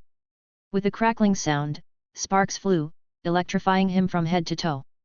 Liu Yao's mind was instantly filled with a raucous temple fair, complete with gongs, drums, and suanas blaring, accompanied by intense pain. His eyes were nearly bulging out. He couldn't help but shout, "Fuck your mother," and hurriedly returned his divine soul to his body. All along, only the martial path had been painful and exhausting, while spirit refinement had been quite enjoyable. Especially when he made progress, it felt as though the dusty pearls in his mind were carefully wiped clean, becoming exceptionally clear. But at this moment, the lightning summoning rocket, merely by attracting a thin thunderbolt, had made Liu Yao experience the most extreme pain, coming from the depths of his soul. After quite a while, the temple fair in his mind finally dispersed, leaving behind only a needle-like pain. Opening his eyes, he saw the 3 spiritual sparrowhawks had gathered around, their intelligent eyes filled with worry. The somewhat simple-minded Ru Yi was already planning to grab its master and leave. Liu Yao quickly waved a hand, "Don't worry, I'm fine." Finally, he took a deep breath to steady his spirit and carefully felt the experience. Natural thunderbolts are also currents of electricity, but they contain a mighty will. This was Liu Yao's biggest impression.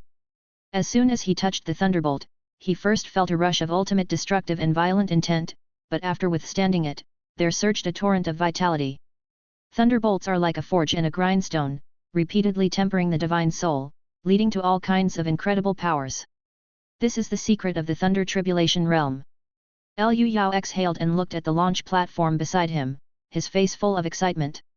This thing was useful, extremely useful. It could properly attract a weak thunderbolt, allowing him to enter the half-step to heavenly tribulation. In this way, when the time came to truly cross the heavenly tribulation, it would undoubtedly be much simpler. Just as he was thinking this, countless dazzling electric sparks tore through the dark clouds, illuminating the earth.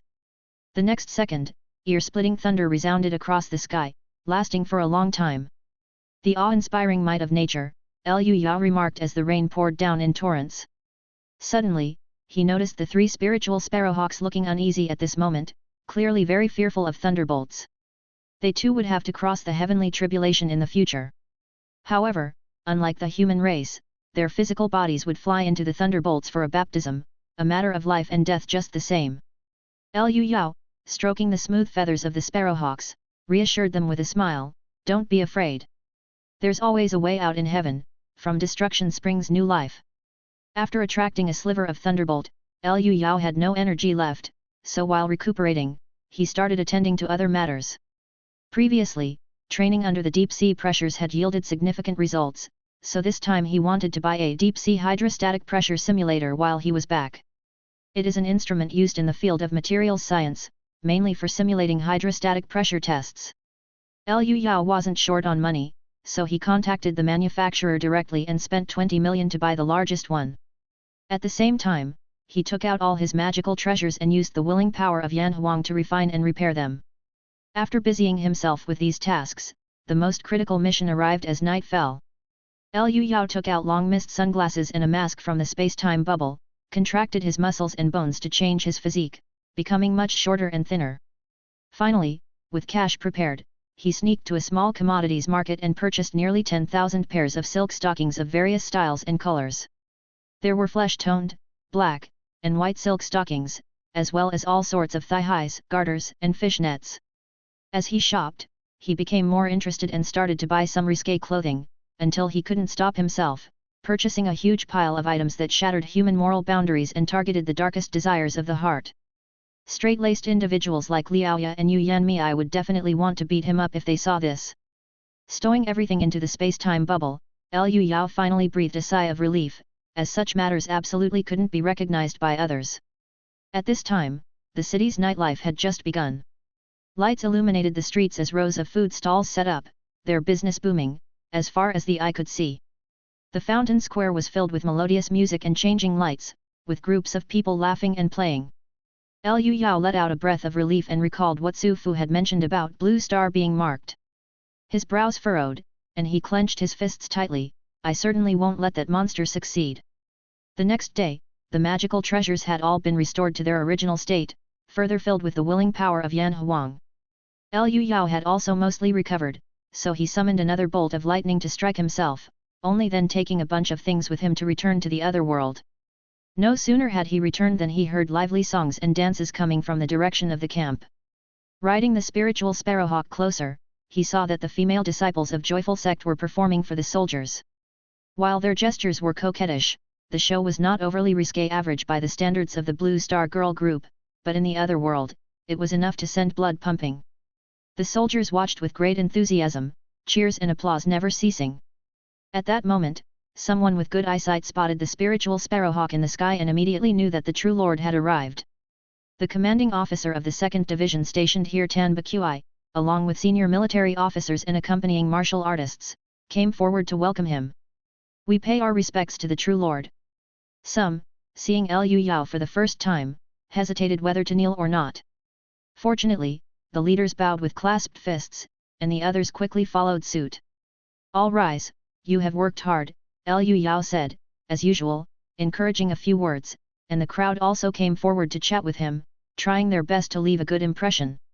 In no time, the scene was abuzz, much like a high-ranking leader visiting the grassroots. After the bustle had died down and the others had dispersed, Yun Qinglan came up coquettishly, "True lord, the soldiers have been continuously winning battles recently, so I took it upon myself to organize a song and dance performance as a reward." This woman followed the army solely to please him, and naturally, Liu Yao accepted her gesture with kindness. "You are considerate. Just having you join the military expedition this time is rare, and I won't let you be disappointed." Yun Qinglan was filled with surprise. "I seek no reward, only for the true lord to be satisfied." Liu Yao chuckled and nodded, "Just remember, I will not let my followers down. Now, go about your duties." Yun Qinglan placed her hand on her waist, bowed deeply, her gaze intensely fixed on Liu Yao. Qinglan takes her leave. After the departure of the others, Liu Yao felt that this fawning behavior was somewhat hard to deal with. Essentially, he considered himself someone who cherished beauty and cherished fragility. Chapter 538. The battle in Goryeo was essentially a test. Liu Yao wanted to see if the people from the other world were truly serviceable, and the outcome exceeded expectations. United as one, we advanced unstoppably, forcing Izumo to retreat again and again. We're now ready to besiege Seoul, and capturing this city will leave no more uncertainties.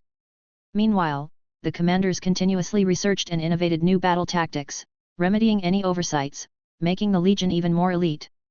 Overall, Liu Yao was quite satisfied. Seeing that everything was under control here, he returned to Jingyi Garden to cultivate in peace. The 800-kilometer distance from Imperial City to Pyongyang was nothing for the spiritual sparrowhawk. It took less than an hour. Having these 3 treasures truly was convenient and quick. As soon as he returned, the Liao family sisters couldn't wait to greet him. Liao Qi held up a newspaper and said, "Your battle with Su Fu was truly earth-shattering and moved both spirits and deities, so much so that foreign newspapers featured it as their headline for several consecutive days." The newspaper featured a black and white photo taken from a great distance, showing the moment when Su Fu unleashed the Great Five Elements Extinction Divine Light. The column of light descending from the sky and the boiling earth made those who were ignorant of the event think it was some astronomical phenomenon, and even in black and white, the photo was extremely shocking. Liaoya extended her hand and felt her junior brother from top to bottom several times, only relaxing when she was sure he was unharmed. Before this event, everyone had a vague notion that Su Fu was powerful, but no one expected him to unleash an attack of such catastrophic proportions. Liaoya only regretted her own lack of talent, unable to keep pace with her junior brother, letting him face such a terrifying enemy alone. As if by telepathy, at that moment, Liu Yao said, "I've brought back something good to aid your cultivation." With that, he took out a cylindrical colossal metal canister, the deep-sea hydrostatic pressure simulator. At first glance, this object looked like a giant syringe, as big as a minibus. Fortunately, the other world also had electricity and running water. With the help of the sisters, Liu Yao busied himself for a few minutes. After charging the transformer and booting up the central control computer, water filled the metal canister, and the equipment was ready for official use. Its original purpose was to place materials such as metals and plastics inside to simulate deep-sea pressures for testing. However, Liu Yao intended for the girls to go inside. He opened the lid of the metal canister on the central control computer, taught the two women how to operate it, and said at the same time, "Enter and cultivate under the simulated sea pressure. First, get accustomed to breathing using your aperture points." The sisters trusted their junior brother completely. They boldly stripped off their clothes, revealing two tall and fair bodies, and curiously climbed inside, full of wonder. Liu Yao set the pressure to simulate 1,500 meters of deep sea, then the lid closed with a muffled sound as the inside of the canister began to pressurize. The scene seemed a bit frightening, but no one paid it much mind. Despite the soft and delicate appearances of the two sisters, they were genuine innate grandmasters. They could hold their breath for half an hour, and their physical strength was such that they could tear the canister apart like a biscuit. Nevertheless, since it was their first time, Liu Yao stopped the test after a quarter of an hour. The lid opened, and the sisters leaped out. Liao Ya's pretty face glowed, her chest heaving rapidly as she excitedly said, "Junior brother, this device is incredibly effective. Cultivating under immense pressure not only halves the effort for twice the result but also the instinctive breathing of the aperture points is more conducive to practicing apertures." She talked for quite a while before realizing she wasn't wearing any clothes. But there were no outsiders present, so she just crossed her arms to cover herself, her face both happy and exhilarated as she said, "Thank you, junior brother. With this machine, I will certainly break through to the realm without leakage very quickly." Liao Qi didn't seem to react as strongly, but she too was smiling and clearly very happy. Liu Yao said gently, "As long as it's useful, keep it up. I have things to attend to as well." With that, he took out the lightning summoning rocket launcher.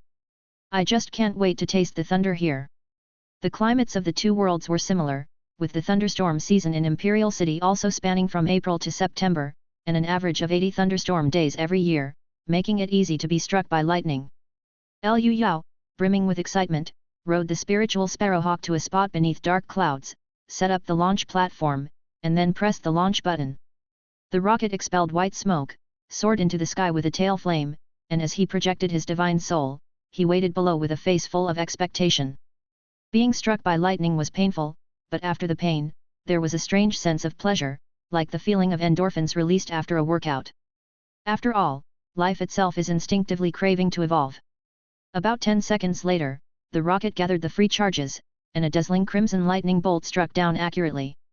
Liu Yao's divine soul crackled with the noise of electric sparkles spreading throughout his body. It was another successful lightning summoning, but his face showed deep confusion. Too weak. This lightning's effect is at most only a third of that in Blue Star. Thunder contained the vast will of nature, and Liu Yao speculated that it was the will of nature or even the entire planet. Although it lacked self-awareness, it contained the laws of life and death, destruction and creation that allowed the planet to maintain its normal operations, upon which life also depended. But the thunder in the other world contained much weaker will, the difference between them like mild spicy and explosively hot, simply incomparable. At that moment, Liu Yao didn't know what to feel. Compared to it, the weaker thunder of the other world was more suitable for a newbie like him. However, he recollected what Su Fu had said about the last spiritual machine of this world. It seemed that the other world faced several problems, but the advantage of a transcendental world was that most issues could be resolved with strength. Right now, I can't be bothered with all that. I'll become stronger first. Liu Yao shook his head to clear the distracting thoughts and launched the rocket to summon the lightning. In Blue Star, one had to rest after being struck once, but here, one could keep going continuously, with higher efficiency and better results. At the same time, the Liao family sisters were also enthusiastically operating the deep-sea hydrostatic pressure simulator. Strictly speaking, it was just Liao Ya who was very excited, while Liao Qi's curiosity faded, and her expression became somewhat indifferent. After tinkering for a bit, they discovered a drawback of the device: one had to stay outside to operate the central computer, otherwise, after cultivation, the lid couldn't be opened from the inside. With only the two sisters at home, Liao Qi said nonchalantly, "Sister, you go ahead and cultivate. I'll help you." Liao Ye, looking at her less enthusiastic sister, reminded her seriously, "You've become increasingly negligent in your cultivation lately. That's not good." Liao Qi pouted and admitted candidly, reaching the innate realm can keep me with Liu Yao for over 100 years, I'm already content. Now, I just want to bear him a child. Besides, the scriptures of the joyful sect say that it's very difficult for a woman in the leakless realm to conceive. Liaoya frowned. Her sister had shown little interest in martial arts since she was young, and previously, it was only because of her own pressure and Liu Yao's company that she had persisted. Now, having found her beloved, all she thought about was having a baby. After a moment's reflection, she then spoke, "But can you bear to watch your junior brother fight alone against a powerful opponent like Su Fu?" Liao Qi's expression changed slightly, "But you'll be there. How much can we really help?" Liaoya said seriously, "Moreover, junior brother will soon fight Su Fu again. Do you really want to just stand by and watch?" Liao Qi lowered her head and fell silent. Liaoya took her hand and said softly, "You have exceptional talent, junior brother has given us such good conditions, you should cherish it, and strive to fight alongside your loved one. Also, there have been cases in history of women in the leakless and even golden body realms conceiving. I will let you have all the opportunities in the future, I will make sure you conceive."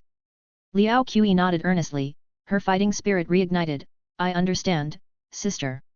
Let's start cultivating." Chapter 539. The effects of the deep-sea hydrostatic pressure simulator were outstanding. Under the simulated pressure of 1,500 meters below the sea, the Liao family sisters' bodies instinctively breathed through their aperture points while simultaneously combating this force. After a whole day of cultivation, just like Liu Yao at the time, they grasped the first aperture point, the Tenzong point. With a thought, this vital point in the center of the chest could open and close like an eye. This delighted the two women immensely. Getting started is the hardest part, and with this one under their belt, the rest of the aperture points would surely be mastered sooner or later, eventually reaching the Jinwala realm. When Liu Yao came back after being struck by lightning, he saw the sisters holding hands, jumping around joyfully with grins that stretched from ear to ear. Originally, he felt somewhat stifled in his heart, sensing that such weakened thunder from the other world was definitely not a good sign. But seeing the two girls' happy and lively appearance instantly swept away his worries, and he said with a smile, "It seems you've had quite a harvest." Only then did the sisters notice his return, and they excitedly said while crowding around him, one on each side, "We've mastered the Tenzong point." "You're amazing," exclaimed Liu Yao, hugging their waists without skimping on praise. Liao Ye, beaming with joy, said, "Thanks to the machine that junior brother brought back, you always bring back good stuff." Upon hearing this, Liu Yao let out a sly laugh and said, "Of course, there's plenty of good stuff." With that, he pulled out a bunch of stockings and all sorts of strange clothes. Liao Qi, who had tried them on before, said in amazement, "So many stockings, and the craftsmanship is exquisite too."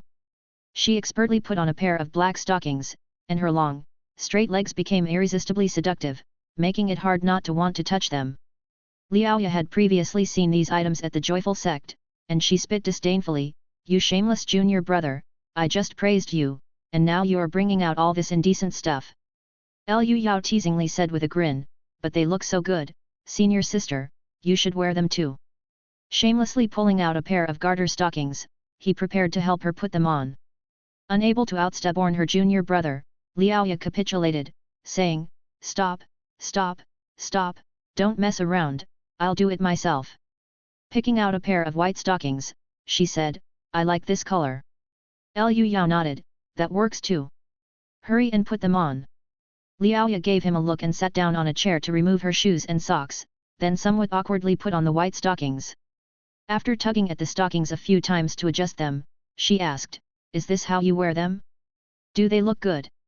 With Liaoya's already beautiful legs and feet, the allure of the white stockings was perfectly displayed, pure yet infinitely enticing. The sight of the sisters, one purely enticing and the other enticingly pure, competing in beauty, was too splendid for words. Liu Yao stared, feeling that his efforts had not been in vain, truly a worthwhile purchase. In the following days, Liu Yao sought lightning during the day and tore stockings at night, leading a simple and happy life. Meanwhile, on the front lines, the news was all victories the forces had surrounded Seoul, and it would not be long before they conquered it.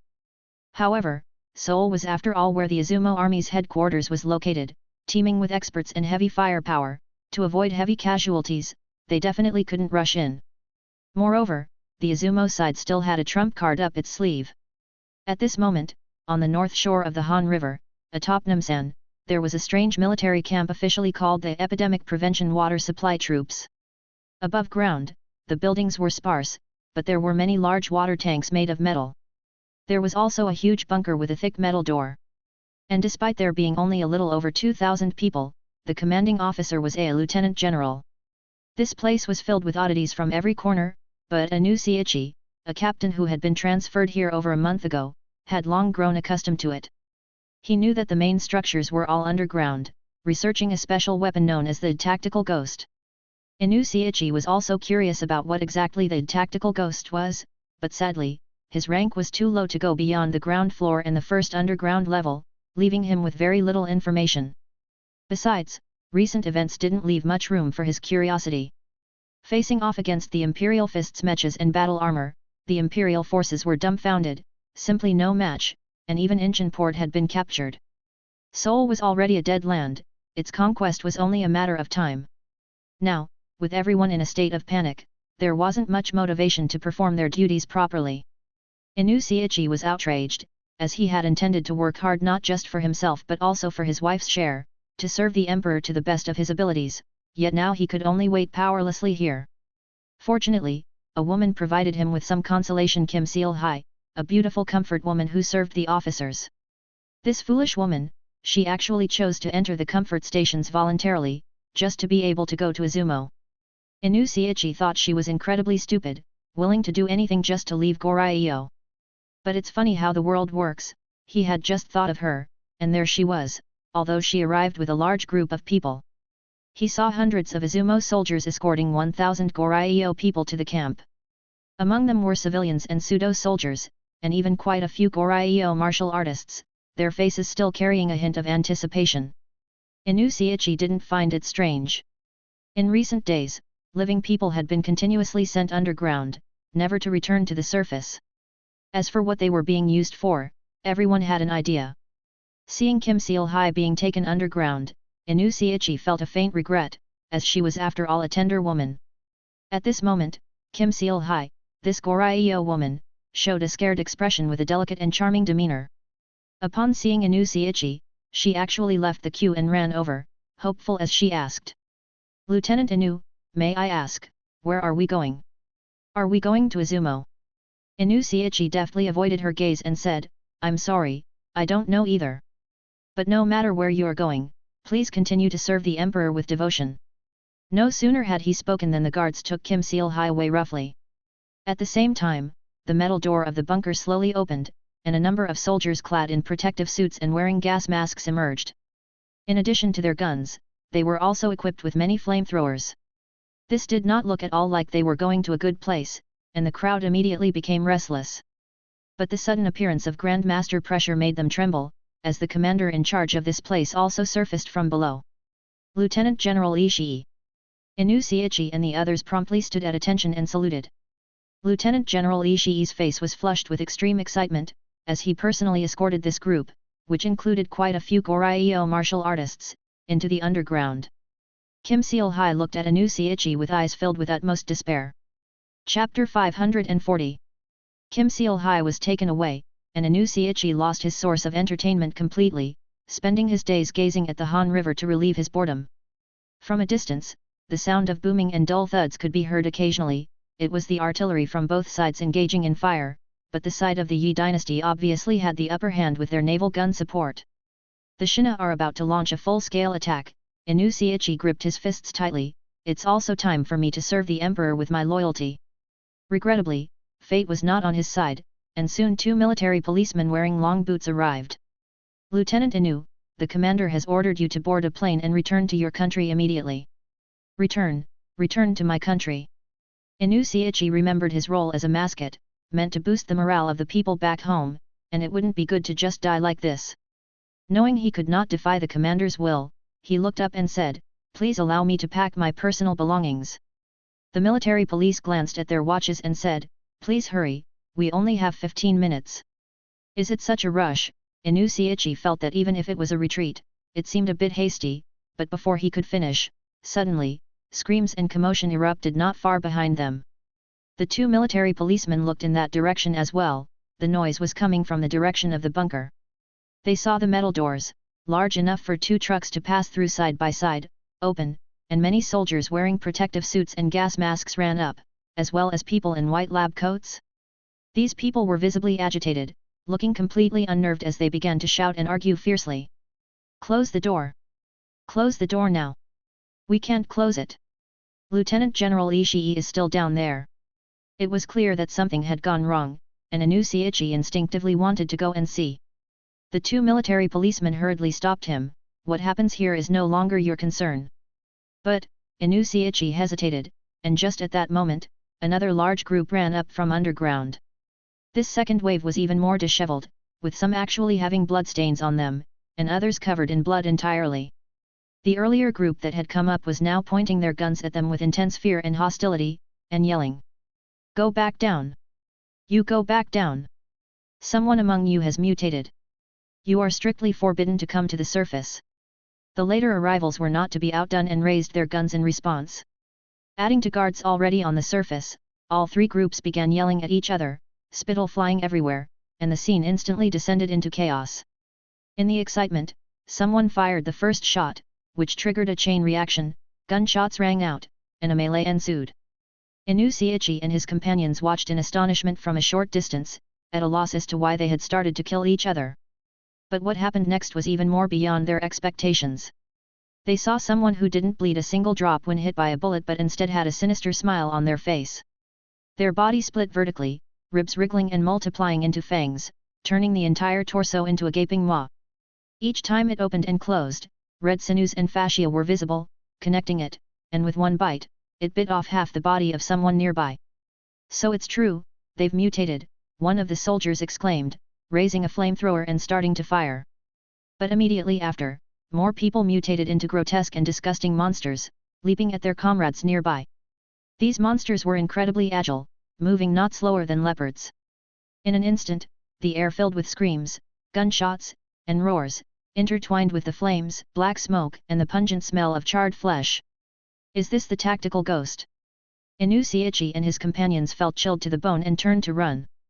But as they turned, they almost bumped into a woman. It was Kim Seal-hai, who had been taken away the day before. Her beautiful oval face bore a sinister smile as she approached slowly. Inusiichi and his companions drew their guns and fired, but they only created a few pale holes. "Lieutenant Inu, you said you would take me to Izumo." "Ah, ah." The woman's voice grew more and more distorted, and at the same time, her body began to crack and multiply with an unsettling sound, as bright red muscles burst through the skin, instantly transforming into a revolting monster, even standing on its limbs in reverse. Inusiichi and his companions emptied their bullets to no avail and turned to flee.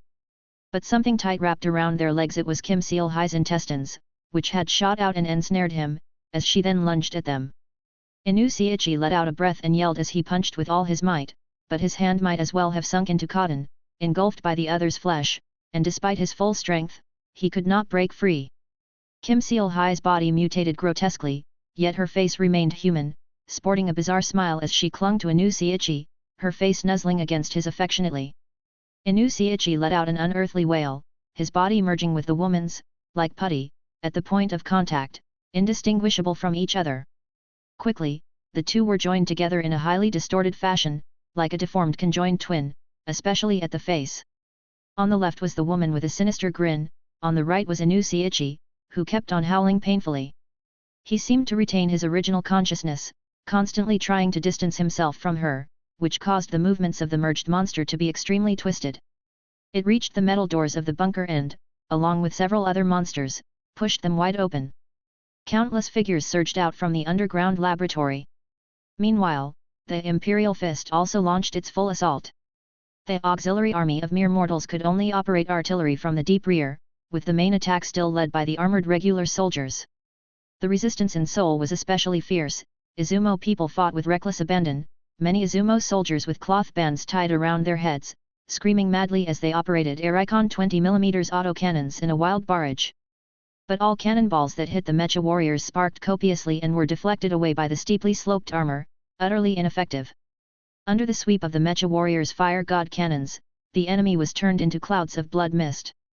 The Imperial Fist was unstoppable, quickly breaching the enemy's defense lines. During the process, some unlucky mechas were hit by heavy artillery, flipped over several times by the blast wave. But after cursing a few times and shaking their heads, they stood up as if nothing had happened. All being in the blood exchange realm, the lethal overpressure that would have killed an ordinary person meant nothing to them.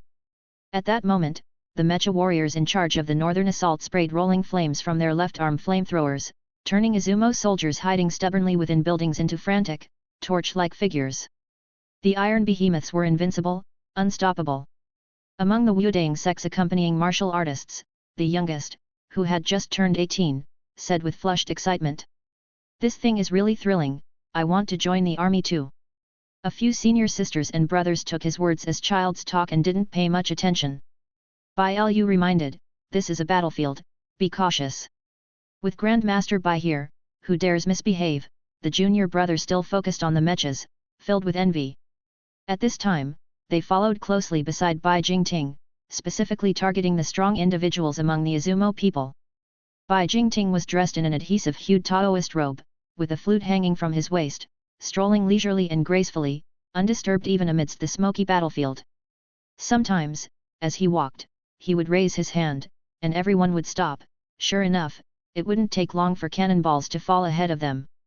With such a flawless fetal breath powerhouse at their side, even on the battlefield, it felt as though they were on an outing. The Izumo people were doomed to defeat, the only concern now was their desperation. However, as the battle deepened, the situation took a strange turn. The Izumo army suddenly disappeared. Given their previous resistance, a tough battle should have been expected. Moving further forward, the junior brother suddenly saw a figure among the rebel, a little girl in Western clothes. He approached and called out, "The armies are clashing, hurry and leave." But the little girl timidly said, "Sir, I'm lost." While speaking, she also moved closer. When she entered within 20 meters, the junior brother's expression changed. "Stop." A blood exchange warrior's senses far exceeded those of ordinary people, and without using the spirit refinement realm, he could tell the little girl was too strange, no heartbeat or breathing. The next second, the little girl let out a giggle and turned into a monster lunging at him. The junior brother was about to strike it with a baoon palm. But Bai Jingting already flashed in front, seizing the lunging tactical ghost with a strong grip. At the same time, other army groups encountered these strange entities too. They would masquerade as mortals to get close, then launch surprise attacks. By some predestined fate, when Semyon, the tank factory designer, was designing the mechas, he added flamethrowers to the left arm.